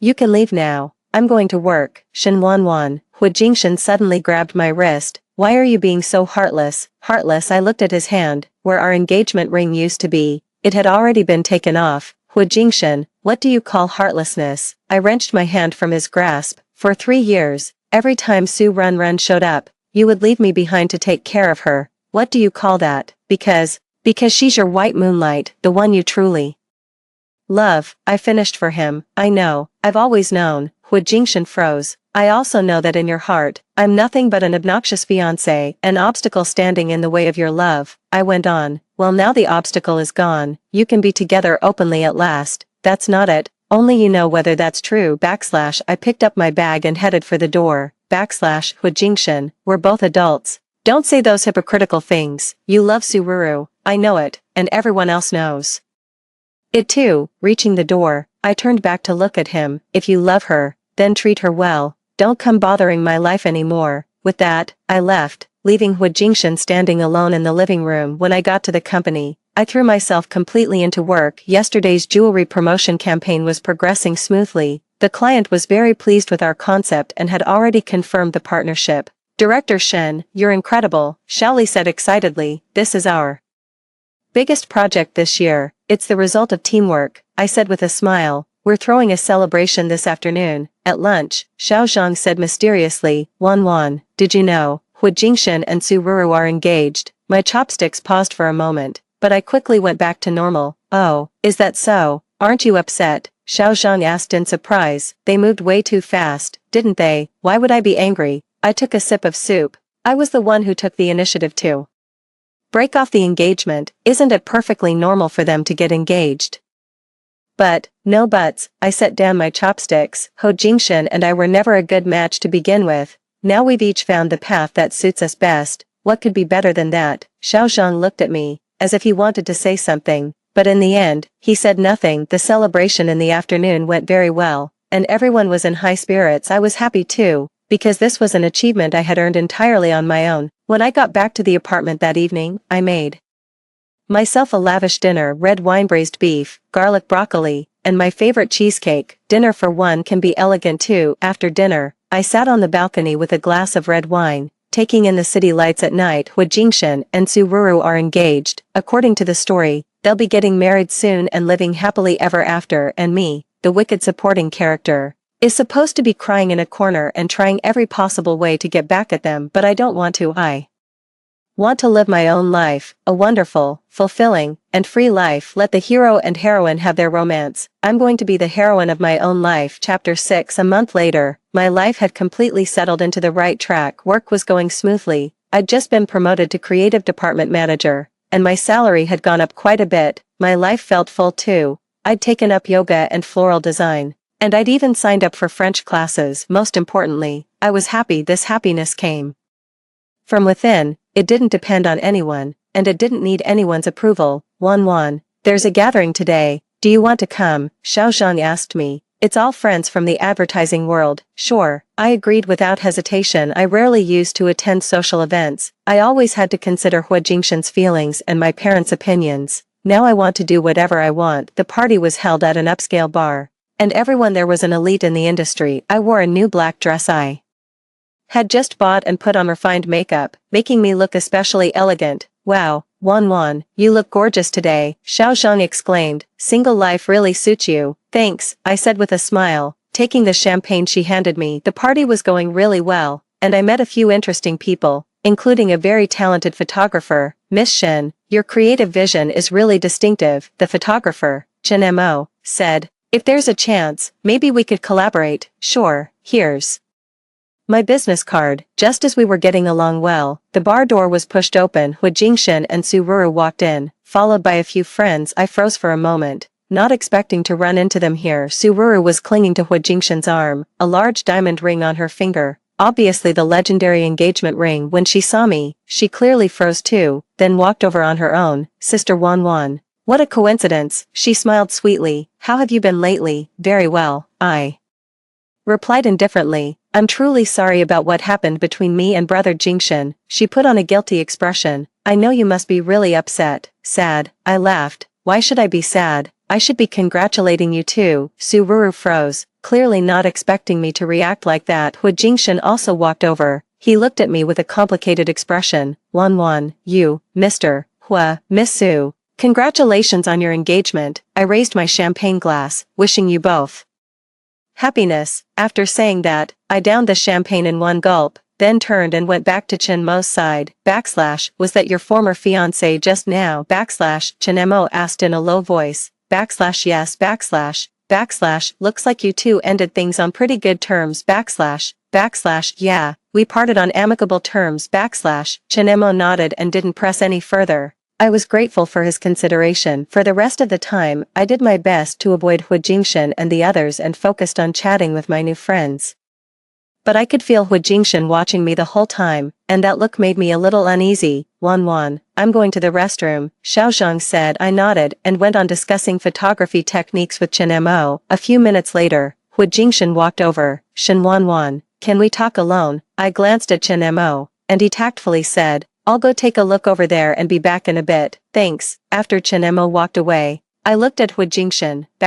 What is it? How have you been lately? Haven't you seen it? I'm doing great. I mean, are you really not upset at all? I frowned. Why would I be upset? Because Ruru and I, Hu Jingshan, I cut him off. Do you really think I should be hurting because of what happened between you two? That I should be crying and begging you to come back to me? He stayed silent. I'm sorry to disappoint you. I went on. I'm doing very well, better than I ever have before. I have my own job, my own friends, my own life. I don't need to depend on anyone to be happy, but we used to. Used to what? Used to be engaged. That was just our parents' arrangement. Used to know each other. That was just a coincidence. I looked at him. Hu Jingshan, there was never any real feeling between us. You know it, and so do I. He was about to say something, but Su Ruru walked over. Brother Jingshan, what are you talking about? She took hold of Hu Jingshan's arm and smiled at me. Sister Wan, thank you for your blessing.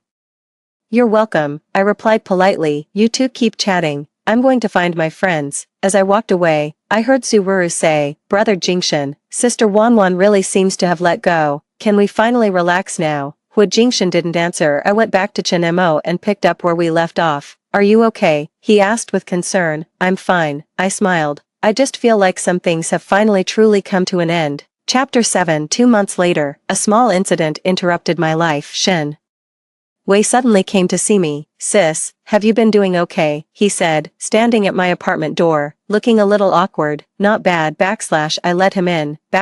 What made you think of coming to see me? He hesitated for a moment. I wanted to apologize to you. Apologize. I was a little surprised. About what happened before. I know I was really willful and always made you give in to me. Shenwei lowered his head. I've thought it through now. You're my sister. I should be protecting you, not going against you at every turn. I looked at my younger brother, who was 2 years younger than me. He seemed to have really grown up a bit. What made you suddenly see things so clearly? Mom and Dad have been fighting a lot lately, all because of the company. Shenwei sat on the sofa. The Hua family has withdrawn their investment from our company, and now we're having cash flow problems. I frowned. Is it that serious? It's pretty serious. Dad looks worried every day, and Mom is always crying. Shenwei looked at me.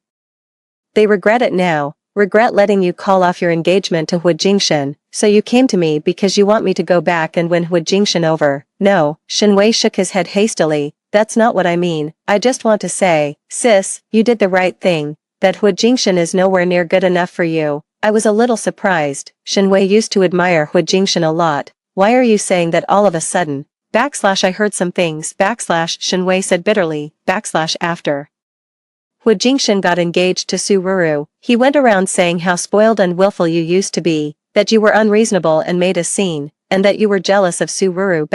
A chill rose in my chest, but I remained calm on the surface, and then I knew he was no good at all. A real man wouldn't badmouth his former fiancée like that. Shenwei said seriously. Sis, you were right to leave him. I smiled, feeling genuinely proud of this younger brother for the first time. Thanks for saying that, sis. Will you forgive me for being so immature back then? It's all in the past. I patted his shoulder. We've both grown up now, haven't we? Shenwei nodded, his eyes turning a little red. What about Mom and Dad? Tell them the Shen family's business can't rely entirely on marriage alliances, I said. If a partnership is that fragile, it means it wasn't solid to begin with. But the company is really struggling right now. How bad is it? Shenwei gave a detailed account of the company's situation. It wasn't looking good, but it wasn't at the point of bankruptcy yet. Here's the thing, I have some money. I can lend it to Dad to tide him over, I said. Really? Shenwei said in surprise. But wouldn't that mean you'd be helping us again? I don't want you sacrificing anything else for us. This isn't a sacrifice, it's an investment. I smiled. I can lend the money. But there are conditions. What are the terms? First, this is a business loan,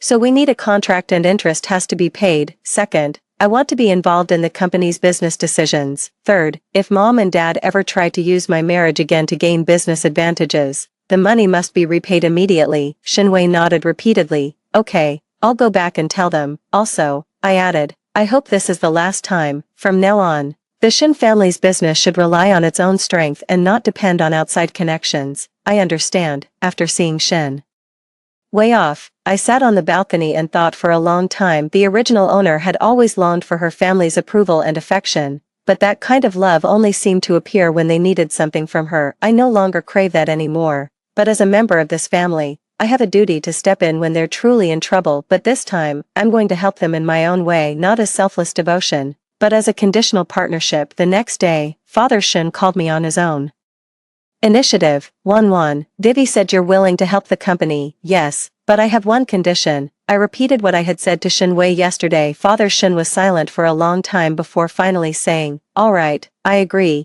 Then let's set a time to sign the contract. 1-1. Father Shen said, his voice thick with emotion. I'm sorry, what's done is done, I said. Let's look ahead. After hanging up, I called my lawyer and got ready to draw up the contract. This time, I'm going to handle my family relationships the way a businessperson would, clear, fair, and with boundaries. Chapter 8. On the day we signed the contract, Mrs. Shen held my hand, her eyes red-rimmed. 1-1. Mom really did overlook your feelings before. I hope you can forgive me, Mom. It's all in the past. I gently patted her hand. From now on, we all need to live better lives. Now that you're living alone, Mom still can't help worrying. I'm doing very well, you don't need to worry about me. After leaving the Shin family home, I went to the office recently. I took on a major project, developing a promotional strategy for the Chinese market for an international brand. It's a lot of work, but it's very challenging. Manager Shen, the client is very pleased with our initial proposal, Shaoli said excitedly. They'd like to see the full plan next week. Alright, everyone. Let's put in a bit of extra effort and do our best to land this project. I was so busy that I didn't finish packing up until 8 p.m., then I got ready to head home. I ran into the company's director, President Wang, in the elevator. Wan, you've been working really hard lately, he said with a smile. I heard you broke off your engagement with the Hua family. Yes, that's great, President Wang said, a flicker of interest crossing his eyes. I've always thought you were very talented, without family ties holding you back. You could go even further in your career. I gave a polite smile and said nothing, Mr. Wang was in his 40s and divorced, and apparently had been looking for the right partner for quite some time. Wan, if you have time, we could have a meal together and talk about work. Thank you for the invitation, Mr. Wang, but I've been quite busy lately. I declined politely when the elevator arrived. I walked out quickly. Wan, my invitation stands anytime, Mr. Wang said behind me. When I got back to the apartment, I let out a sigh after breaking off my engagement to Hu Jingshan. Quite a few people started making a move on me. There were coworkers, clients, and even so-called quality men introduced by my parents' friends. But right now, I really didn't want to date. I wanted to focus on work, on life, and on becoming a better version of myself. My phone rang. It was Chen Mo. Wan, I've already turned that idea you mentioned last time into a sample video. Want to come take a look? Sure. Where? My studio. I'll send you the address. Chen Mo's studio is in the Arts District, and the decor is very stylish. Look, this is the video shot based on your idea. He played me a clip. The visuals are beautiful, the concept is unique, and it completely exceeded my expectations. Amazing, I exclaimed sincerely. Your skills are really impressive. It's mostly because your ideas are so good, Chen Mo said with a smile. We really work well together. We discussed a few details together, and before we knew it, 2 hours had passed. It's getting late, I'll take you home, Chen Mo said. No need, I drove here myself. Then I'll walk you to the parking lot. On the way, Chen Mo suddenly asked, Wan, do you have a boyfriend? I froze for a moment. No.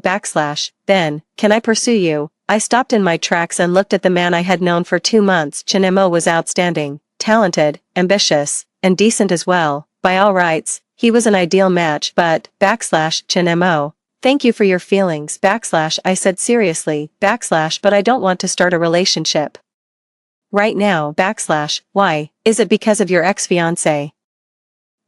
No, I shook my head, I just think things are pretty good as they are now. I'm free, and I don't have to change myself for anyone, Chen Mo nodded, I understand. Then can I wait for you, I don't know when I'll change my mind. Maybe it'll be a long time, or maybe it never will, that's okay. I'm willing to wait, looking at the resolve in his eyes. Warmth surged through my heart. Thank you, no problem, we're still friends, right? Of course. On the drive home, I thought about how things used to be between Hu Jingshan and me during our 3-year engagement. He had never spoken to me so gently, and he had never truly cared about what I thought. Maybe that's the difference. Chen Mo respected my choice and was willing to wait for my decision, but Hu Jingshan never once asked me what I wanted. When I got back to the apartment, I made myself a cup of herbal tea and sat on the balcony watching the night view. The city looked beautiful at night, with all its lights shining bright and full of life. My life is like that too, single, but full of color. I don't need to rely on anyone to prove my worth. I am my own queen. Chapter 9. 3 months later, our company landed that international brand account, and I was promoted to creative director. At the celebration, all my colleagues were happy for me. Wan, you're incredible, Xiao Zhang said, raising his champagne glass.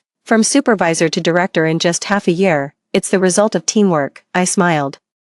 Without everyone's support, I couldn't have done this on my own. You're being modest, Mr. Wang walked over. Wan, everyone can see how capable you are, but with the title of director comes greater responsibility and more pressure, so you'd better be prepared. I'll do my best. Halfway through the celebration, I went outside for some fresh air. At the hotel entrance, I ran into Hu Jingshan. He was standing there alone. and he visibly froze when he saw me. Mr. Hua I nodded, What a coincidence, what are you doing here? It's a company party, I replied simply, what about you, a business dinner, he said, looking at me, I heard you got promoted, yeah, we stood at the doorway, and the atmosphere was a little awkward, Hu Jingshan seemed about to say something, but then he stopped himself. Is something wrong? I asked. No, it's just, I'm really glad to see you doing so well. I smiled, thank you. And what about Miss Sue? Is she doing okay? Hu Jingshan's expression turned complicated.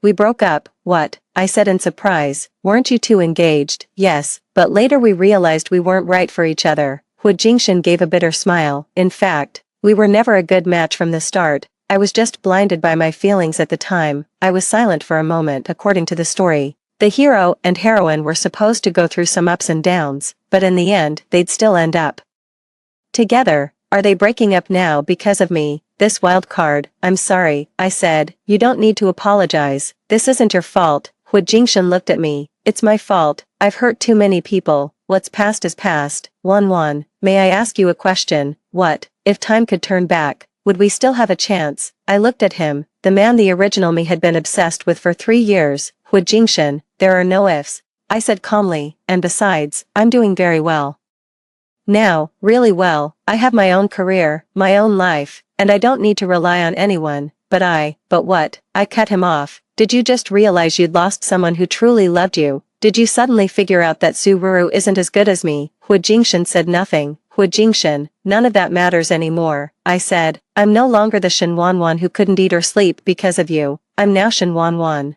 creative director, Shen Wanwan the independent woman, Shen Wanwan who doesn't need anyone to define her worth. After saying that, I turned and was about to leave. Wait, Hu Jingshan stopped me. I know I have no right to ask for your forgiveness, but I need to say this. I really regret it. I looked back at him. Regret what? Regret choosing Sururu, or regret losing the Shin family as a useful marriage alliance? No, I regret never taking your feelings seriously. Hu Jingshan's voice tightened with emotion. I regret treating you with such cold indifference. I regret never trying to understand the real you. What's the point of saying this now? I want to start over. I want to truly get to know you, understand you. It's too late. I shook my head. Hu Jingshan, feelings aren't something you can just take when you want them and throw away when you don't. The moment you chose Sururu, it was over between us. But, no buts, I said firmly, my life is good now. And I don't need anyone disturbing it. This time, I really left. Leaving Hu Jingshan standing there alone back at the party, Xiao Zhang asked me, what took you so long? I ran into someone I knew and we chatted for a bit. Someone you knew? My ex-fiancé. I lifted my champagne, but now he's just a stranger. Xiao Zhang's jaw dropped. What did he want from you? He wanted to start over. I took a sip of champagne. I turned him down. Why? Hu Jingshan is so outstanding. There are plenty of outstanding people, but not every outstanding person is right for me. I smiled. Besides, being single is pretty nice too. Chapter 10. Half a year later, my life had completely settled into a stable routine at work. The team I led won several major projects in a row, and the company's performance kept soaring. As a result, I also gained recognition in the industry and was named Creative Director of the Year. On the personal side, I learned a lot of new skills: floral design, photography, French, and even a bit about investing and financial management. Every weekend was packed with plans, visiting exhibitions, attending concerts, and having meals with friends. Most importantly, I found my true self, not Hu Jingshan's fiancée, not the Shin family's daughter, but the one and only Shin Wanwan. This is the latest project plan. Take a look. Xiaoli placed the file on my desk. I skimmed through it and offered a few suggestions for revisions. By the way, there's an industry summit tomorrow. Are you going to attend? Of course. You can't miss an opportunity like this to learn. At the summit the next day, I gave a speech on the integration of creativity and business, and it was very well received. Afterward, many people came over to exchange business cards with me, including several investors. Ms. Shen, are you interested in starting your own business? One investor asked me, with your abilities and experience, you could easily set up your own studio. I'm not quite planning on that yet, I replied politely, but thank you for your advice. If you change your mind, Feel free to reach out anytime. As I was leaving the venue, I ran into Hu Jingshan again at the entrance. Over the past 6 months, we've run into each other now and then at various events, but it was always just a brief greeting, nothing more. Wan, your speech today was excellent, he said. Thank you. I heard some investors want to put money into your startup. Who did you hear that from? The business circle is only so big, word gets around fast, Hu Jingshan said, looking at me. Have you considered it? Not at the moment, I said honestly. I'm very satisfied with my current job. With your abilities, starting a business would probably be a huge success. Mr. Hua, you're acting very out of character today. I looked at him. If something's on your mind, just say it. Hu Jingshan was silent for a moment. I want to invest in you. What? If you're willing to start a business, I can be your investor. He said seriously, strictly a business partnership, nothing else. I laughed. Hu Jingshan, do you really think I'd accept? Why not? It's a great opportunity for you. Because I don't want anything to do with you, I said flatly. Hu Jingshan, I thought I'd made that perfectly clear. This is just a business partnership. Maybe that's how it looks to you, but what about everyone else? I shook my head. I've worked hard to build up my image as an independent woman. I don't want that to be called into question because of your investment. Hua Jingshan froze. Besides, I went on, I'm not short of investors. If I really wanted to start a business, there'd be plenty of people willing to back me. Then why don't you start a business? Because I don't want to start one just for the sake of starting one. I looked at him. Hu Jingshan, I'm very happy with my life as it is now. I have a stable job, a decent income, and free time. Why should I take a risk on something uncertain? But starting a business could help you create even greater value. I laughed. Who gets to define what counts as value? Does being the boss automatically make you a success? Does making a lot of money automatically make you valuable? Hu Jingshan fell silent. Hu Jingshan, I don't think you really understand me, I said. You think I should be ambitious, that I should want more wealth and status, but in reality, all I want is a peaceful and fulfilling life. Forget it. Let's not talk about this anymore. I glanced at the time.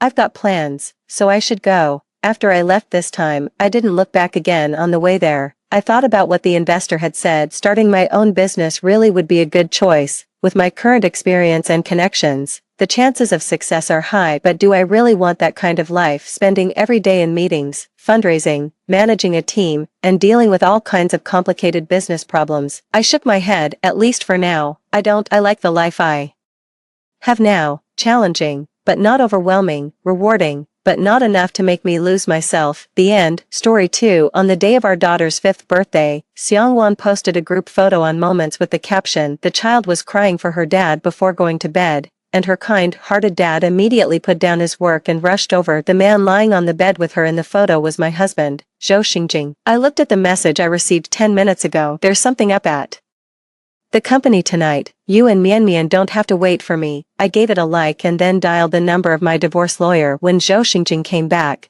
it was already 2 o'clock in the morning. Sensing the glaring light, I covered my daughter's eyes immediately. Zhou Xingjing leaned against the doorframe and said, "Wife, I'm back. Wake Mian up. I'll accompany her to celebrate her birthday." In the past, I cared a lot about these family rituals, whether it was birthdays, festivals, anniversaries, or kindergarten activities. I would ask Zhou Xingjing to participate as much as possible. I didn't want Mian to be like me, only able to see her dad through mobile phone videos. But now I straightened the quilt and said in a flat tone, "No need." A trace of impatience flashed across Zhou Xingjing's face. "Tang Yu, I went there just to let how you sleep. Don't misunderstand. I didn't dare to tell you the truth because you're always so suspicious." I wasn't misunderstanding.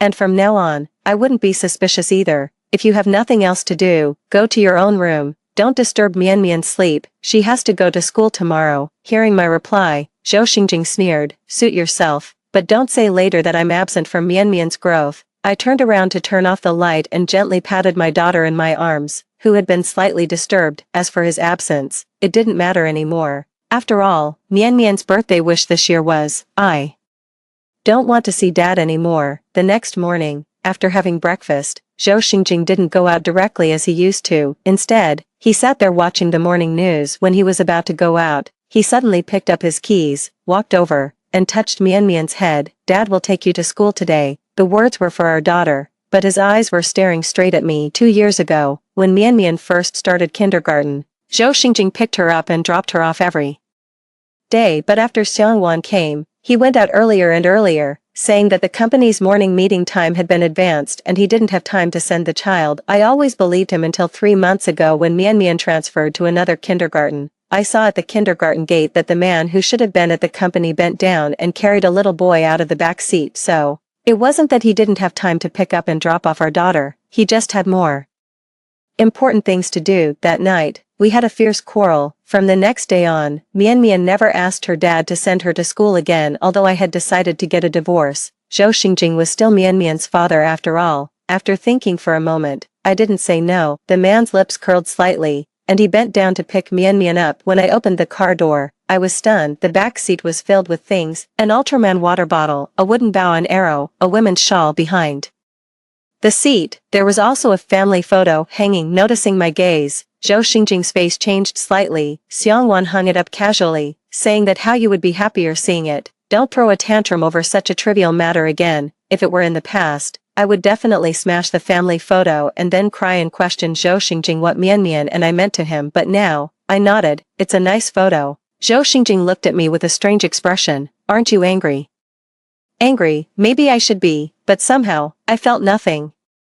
I even felt like laughing. Could Zhou Xingjing, who was always known for his shrewdness, not see such clumsy tricks? He just didn't care. Get in the car quickly, Mian will be late. Hearing my urging, Zhou Xingjing pursed his thin lips and opened the driver's door. Just as I was about to pick Mian up and get in the car, Zhou Xingjing's phone rang. I have a good dad, a good dad. On the other end of the phone, the little boy was crying heartbreakingly. Dad, where are you? Don't you want How and Mom anymore? After hanging up the phone, Zhou Xingjing didn't even look at us and quickly got into the car. How you is crying and looking for me. The driver will send you today. The black Maybach sped away. I was a little worried about Mian, so I squatted down to comfort her. Dad has something to do today. Next time, when he's free, we'll send you to school together, okay? A maturity beyond her age appeared on Mian's face. Dad won't be free. He saves all his time for Wan Haoyu and his mom. In the evening, Zhou Xingjing called. You, I'll be back late today. Haoyu is sick. Okay. I agreed so quickly that Zhou Xingjing's explanation got stuck in his throat. He thought I was in a bad mood, and there was dissatisfaction in his tone. Tang Yu, don't be temperamental. Then he hung up the phone. 10 minutes later, several text messages came in. Sorry, Tang Yu. Haoyu has been very clingy to his dad recently, but he really shouldn't have left you and Mian. As soon as he received my call, I'll scold him. Don't be angry. At the end, there was an emoji of a person covering their mouth and smiling. It was Xiangwan. These text messages were more like a declaration of war than an apology. I had no intention of competing with her for the man, so I directly deleted and blocked her. Not long after, Zhou Xingjing called again. Tang Yu, what on earth are you doing? Xiangwan apologized to you, and this is your attitude? Faint sobbing sounds of a woman and a child could be heard from the other end of the phone. I didn't say anything. After a long time, the man's deep voice came. Tang Yu, how could you become like this? I'm so disappointed in you. It was Xiangwan who provoked me first, but as long as she cried, Zhou Xingjing would put all the blame on me, as if I were some kind of evil villain. When I got home, I started packing my luggage. When Zhou Xingjing called, I was consulting a lawyer. After the divorce, I could get at least 30% of the shares of Zhou's company, and when the custody conditions of both parties were similar, the daughter would be given priority to the mother. The last bit of worry was gone. Clothes, bags, jewelry, and toys that Mian liked, these were all to be taken away. When I received the last box, I was in a trance for a moment. My hands were slightly trembling as I opened the wax-sealed box covered with dust. It was a box full of love letters from Zhou Xingjing when he was 17 to 22 years old. I opened the top most one. The beginning read, Hello, 27-year-old Tang Yu. I'm 17-year-old Zhou Xingjing. This is the first love letter I write to you. According to our agreement, we will open this letter together 10 years later. We must be married by then, and maybe we even have a lovely child. My phone rang. On the other end of the line was the 27-year-old Zhou Xingjing. Tang Yu, do you know that Xiangwan has run away from home with the child? If anything happens to them, I won't let you go. I happened to see the end of the letter at that moment. Signature, Zhou Xingjing, who will always love Yaya. My heart ached as if something had broken gently. I hung up the phone and threw the box into the fireplace. That night, Zhou Xingjing didn't come back. I didn't desperately call him as I used to, crying and vowing not to make things difficult for Xiangwan anymore. My daughter didn't ask about her dad either. She just quietly took the photo of her and Zhou Xingjing. When I was packing, Zhou Xingjing and I fell into a cold war until a week later, when Mianmian's kindergarten needed a parental consent form to be signed, which required face recognition. I called Zhou Xingjing, only to find that I had been blocked. Helpless, I had to take the consent form to his company to find him. I hadn't waited long when I saw a familiar figure enter Zhou Xingjing's office. The assistant pouring water nearby looked a little guilty. Sister-in-law, Boss Zhou has given instructions that Sister Xiang Wan can enter his office at will. This special privilege of Xiang Wan, come to think of it, was caused by me. At that time, I always brought meals to Zhou Xingjing. We would chat while eating, and the chat would last for an hour. Once, Xiang Wan came to see him, but was stopped by the assistant. When Zhou Xingjing came out to see me off after the meal, Xiang Wan and Wan Haoyu were already shivering with cold, their lips turning white. That was the first time Zhou Xingjing showed me a cold face. He got very angry, saying that bringing meals to him every day was a waste of his time. The assistant who stopped Xiang Wan was also fired. Since then, everyone knew that Xiang Wan was the apple of Zhou Xingjing's eye. I never came to the company again. I smiled and nodded at the assistant, then got up and walked straight to the office. Zhou Xingjing was indeed in a meeting. He was a little surprised to see me. "Why are you here?" Xiang Wan was sitting on the armrest of his chair, so close to him that they were almost touching. Noticing my gaze, he hesitated to speak. "Tang Yu, don't misunderstand. Xiang Wan happens to know a bit about this project." So, I nodded and handed him the tablet. "Mianmian is going on a research study activity and needs a parent's signature. You came just for this. What else?" The air pressure around the man dropped, although I didn't know why. Based on my understanding of Zhou Xingjing, he was in a very bad mood now. Xiang Wan sneered, "What's so difficult about a signature, Xingjing? Miss Tang just wants to make up with you. You've been staying at my place these days. You should go back and see Mianmian." Zhou Xingjing's brows relaxed. He threw the tablet on the coffee table and gave a playful smile. "Tang Yu, you've learned to use the child as an excuse now. Apologize to Xiang Wan, or I won't sign this." In the past, hearing such words would make me very angry. I would be angry that Zhou Xingjing didn't care about his daughter, and even angrier that he did this for Xiang Wan. But now, I wasn't angry with anyone. I was just thinking that if there was no parent's signature, Mianmian wouldn't be able to go on the research study activity, and she would be disappointed. I looked at Zhou Xingjing and Xiang Wan, who was still sitting on the armrest of his chair, and left the office without looking back. At worst, I would tell the teacher that Mianmian didn't have a dad. I had just walked a few steps when a clear male voice sounded. "If Miss Tang doesn't mind, perhaps I can do it for you." It was the man who had been in Zhou Xingjing's office just now. "After all, I've been watching your family affairs for so long." I then took a closer look at him. He was wearing a pure, black suit, exuding an abstinent aura. His features were cold and sharp, and he looked extremely wealthy. I directly handed him the tablet, and the authentication was quickly passed. 3 flamboyant characters appeared on the screen. Huiji, the divorce agreement had been drawn up. I unilaterally ended this cold war and asked Zhou Xingjing to come home that night. When I went to the kindergarten to pick up Mianmian, his Maybach was already waiting in the pick-up area. The car window rolled down, revealing Xiang Wan's proud smiling face in the passenger seat. "Miss Tang, you're here to pick up the child too. This is a prestigious kindergarten. Why are you still wearing last year's coat?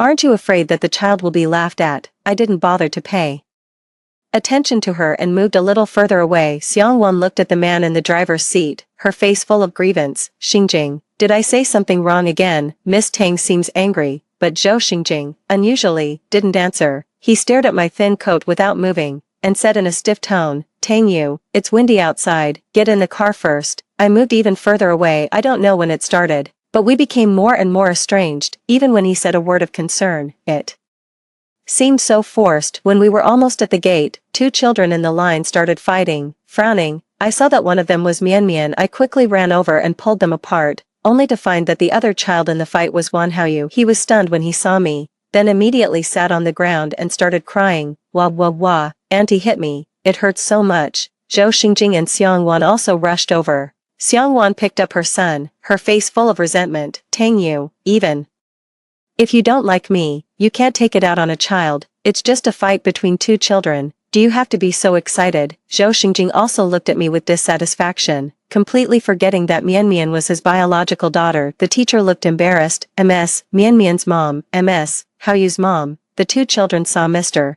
Zhou just now and both said he was their dad. They started arguing and then fighting. It was dismissal time, and there were parents all around coming to pick up their children. What's going on? How can there be a fight over a dad? Could it be the wife and the mistress? The man looks rich, maybe the child is vain and talking nonsense, but who knew it happened to be heard by the other child, being money-worshipping at such a young age. I don't know how the family educates the child. Wan Haoyu was still crying, hugging Zhou Xingjing's neck and constantly shouting Dad and Mian Mian. She just held my hand tightly, staring at Zhou Xingjing without blinking. The other children were also curious. Uncle, who is your real child? Hurry up and say. The one who wrongly claims a dad has to apologize. Zhou Xingjing opened his mouth. I'm Mian. At this moment, Xiang Wan gently tugged at his sleeve, her eyes full of pleading. Almost instantly, I understood that Zhou Xingjing was wavering, just like countless times before. As long as Xiang Wan spoke, Mian Mian and I became his second choice. I gritted my teeth and reminded him coldly, Zhou Xingjing,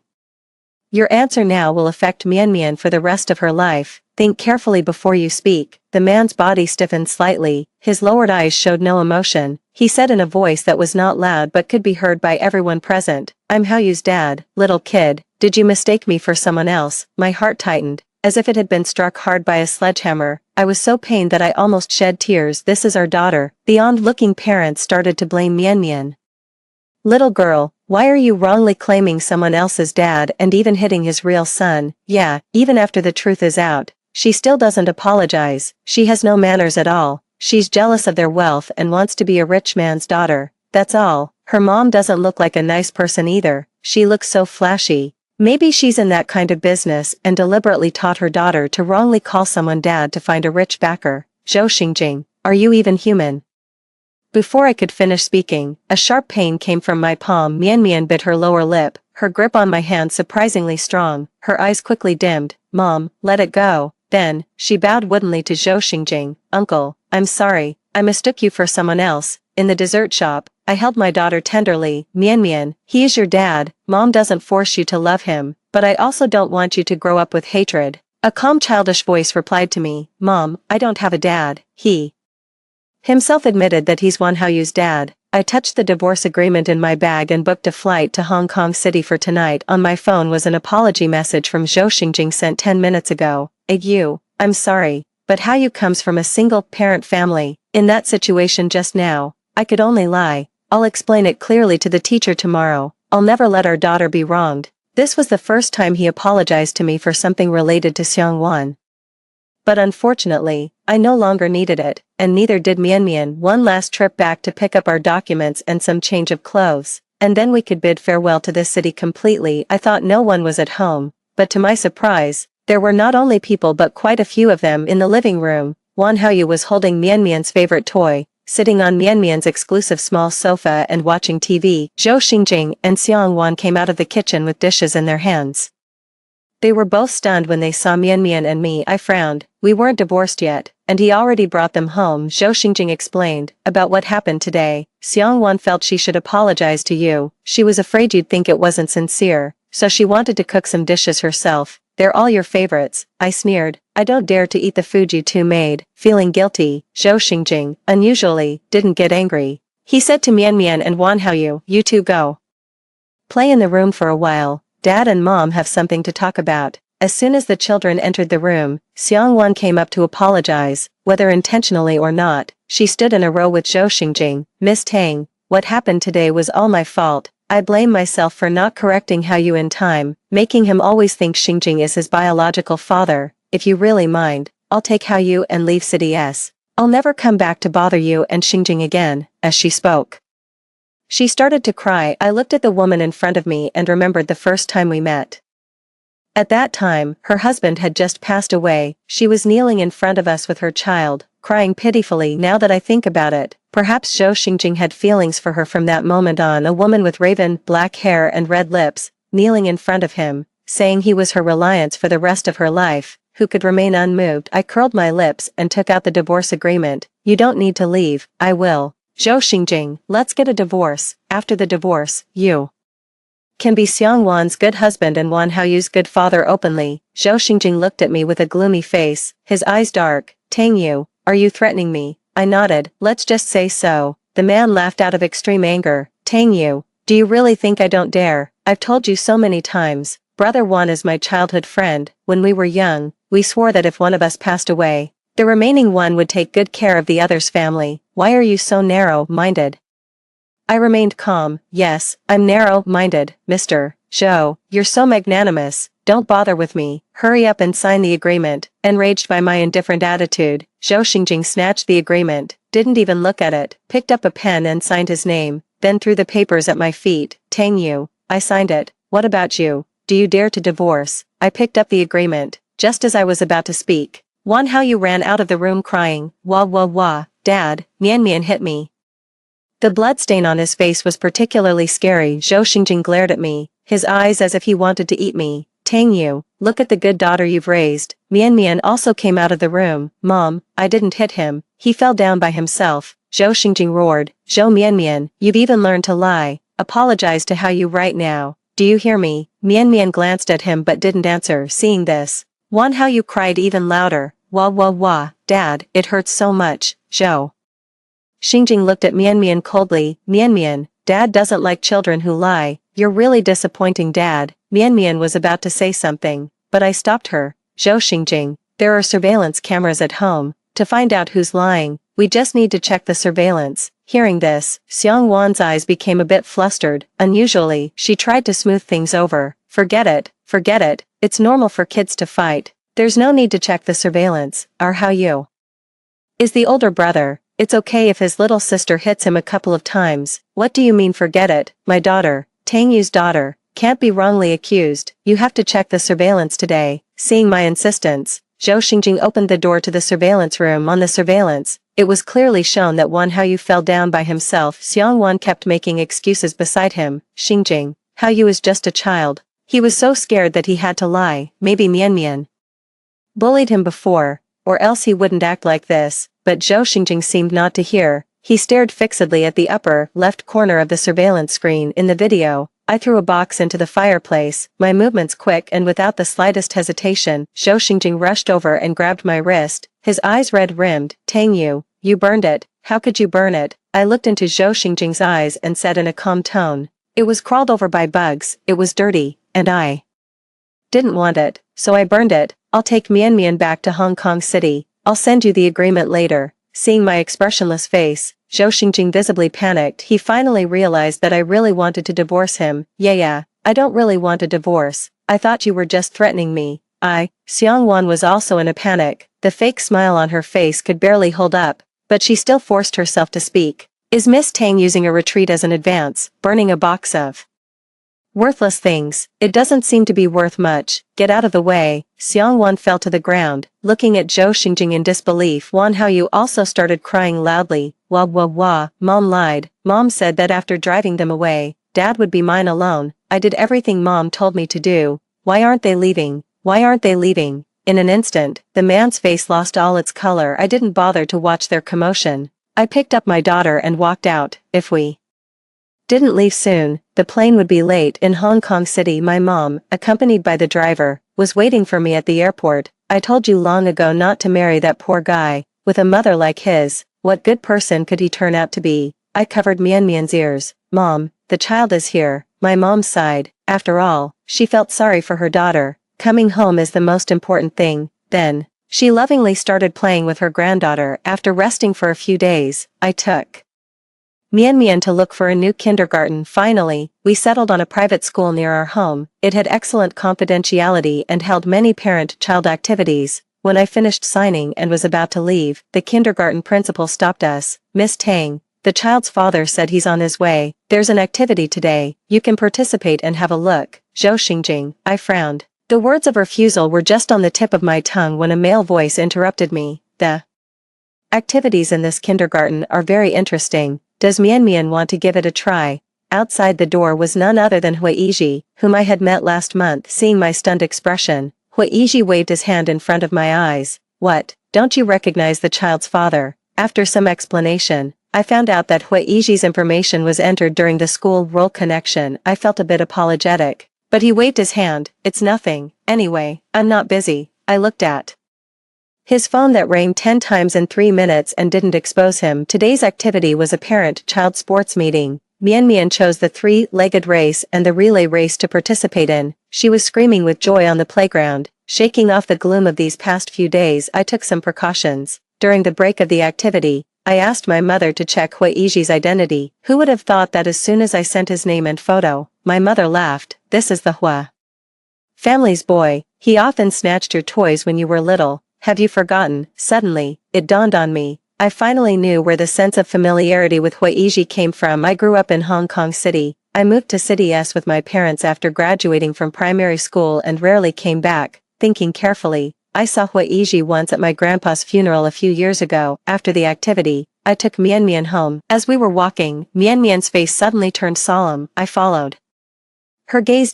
In the setting sun, a familiar figure was standing in front of our house.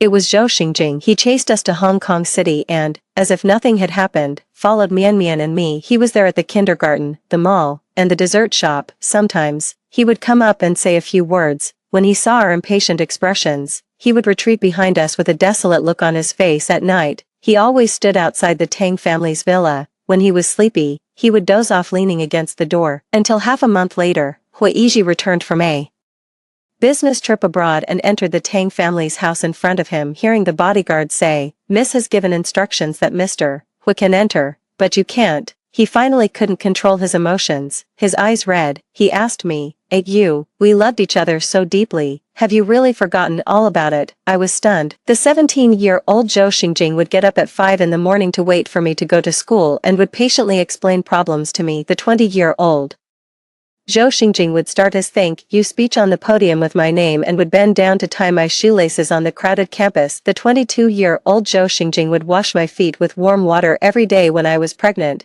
would cry out of control outside the delivery room, and would hold our daughter all night to lull her to sleep. But the 27-year-old Zhou Xingjing would make me take a taxi home alone at night, would yell at me for another woman, and would deny being Mian Mian's dad in front of everyone. It was precisely because I hadn't forgotten our love that I couldn't forgive him. I asked the bodyguard to drive him away, but 3 days later, he appeared at the door again. The bodyguard knew he was Mian Mian's father and didn't dare to really do anything to him. On my phone, Zhou Xingjing kept sending messages. "Wife, I know I was wrong. Please, meet me." Okay. It started to rain heavily outside. I looked out of the window. Under the dim street lights, a man in a black suit was standing in the rain, looking steadily at my room. When he saw my figure, a flattering smile appeared on his face. I took an umbrella and went out. A lawsuit for divorce would affect the stock price of the Tang family. Persuading Zhou Xingjing to divorce by agreement was the best solution. Seeing me come out, Zhou Xingjing's eyes lit up. "Wife, you're here. I knew you'd come. I've sent Xiongwan away.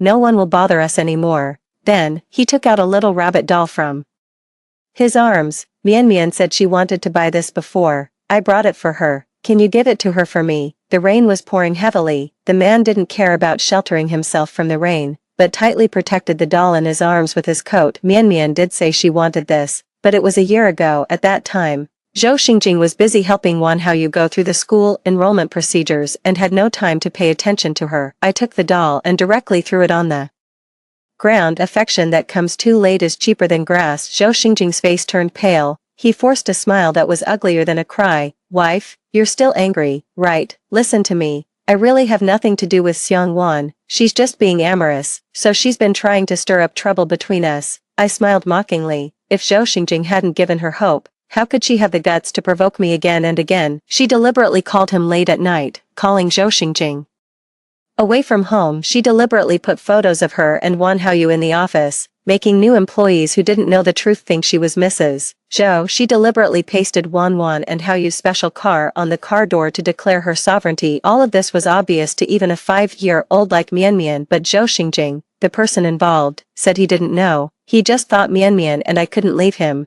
so he didn't care. I didn't bother to listen to his excuses. I turned to leave. "Zhou Xingjing, I'm not here to forgive you. I'm here to make things clear. Stay away from Mian Mian and me. I don't want a lawsuit for divorce, but if you insist, I don't mind meeting you in court." Zhou Xingjing's eyes froze. His hands gripping the railing turned white at the knuckles. "Wife, I won't give up the custody of Mian Mian. I'll hire the best lawyer." I stopped in my tracks and turned to look at him, thinking I was wavering. Zhou Xingjing showed an expectant look in his eyes and reached out to hold my hand. "Wife, you don't want to leave Mian Mian either, right?" "Zhou Xingjing, you forced me." I closed my eyes and took a deep breath. "Zhou Xingjing, you're really just like your mother. resorting to any means. In an instant, the man's face turned deathly pale. Tang Yu, how could you? How could you? I wouldn't have come to this if there was any other way. Zhou Xingjing's mother was his taboo and the main reason why my mother disagreed with our marriage back then. His mother was a bar hostess. When Zhou Xingjing was born, they didn't even know who his father was, but after having the child, Mother Zhou gave up that line of work and started doing odd jobs with her son. Although they didn't have much money, their days were warm and happy. When Zhou Xingjing was 17, he got an opportunity to participate in a competition.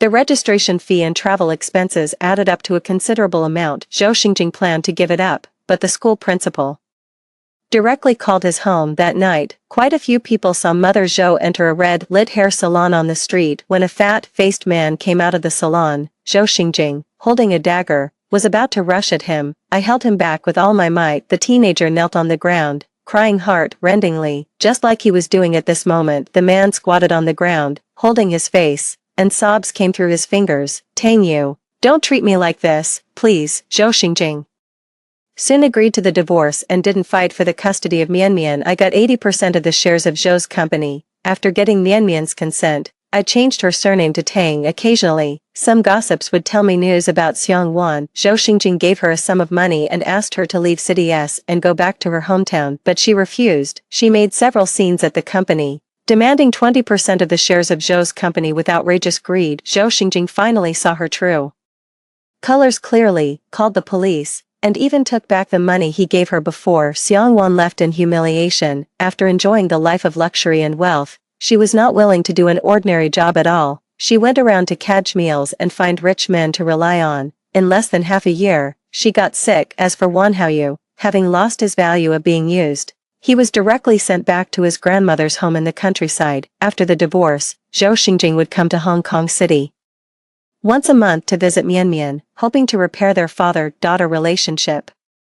But unfortunately, he always returned disappointed. Mianmian would ask to go home after spending half a day with him outside, and she never called him dad. I asked her once, and Mianmian said that every time she wanted to call out, she would think of what happened at the kindergarten that day, and she just couldn't bring herself to say the word dad. After Mianmian graduated from kindergarten, Hui Yiji proposed to me, but I didn't agree. Marriage is like a cage. I had just stopped being Mrs. Zhou and didn't want to become Mrs. Hui right away. I applied for a 1-year leave of absence for Mianmian and took her to travel around the world. The snow-capped mountains in Lhasa, the aurora in Iceland, the sunset by the Seine River, listening to the wind, watching the clouds, little by little, soothing her wounded heart. I wanted her to know that as vast as the world is, there are as many possibilities in her life. There's no need to dwell on the past. After we came back, I started to take over the Tang family's business. They all said that my father was senile and had handed the company to me, a pampered young lady. It wasn't until I exposed several senior executives in the general meeting of shareholders for embezzling with their power,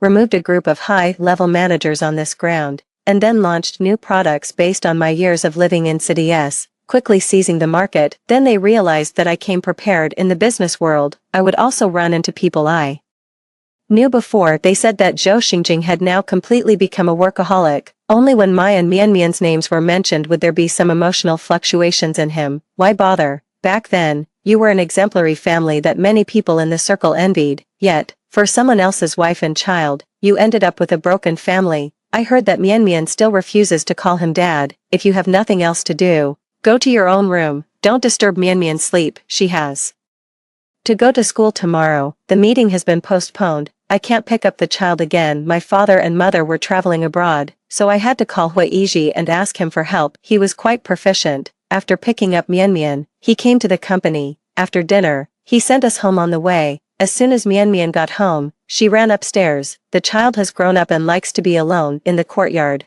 Only Hui Yiji and I were left. He was wearing a gray suit today, looking even more aloof and noble. He half joked and asked, Tang Yu, if I propose now, will you reject me? I sighed. Hui Yiji, I have no plans to get married in the future. I can wait. The man's brows and eyes drooped slightly, and the outline of his side face was hidden in the shadow, making it hard to tell his emotions. To be fair, Hui Yiji was indeed a great marriage partner, the only heir of the Hui family, good-looking, with an outstanding temperament. Most importantly, he was very good to me.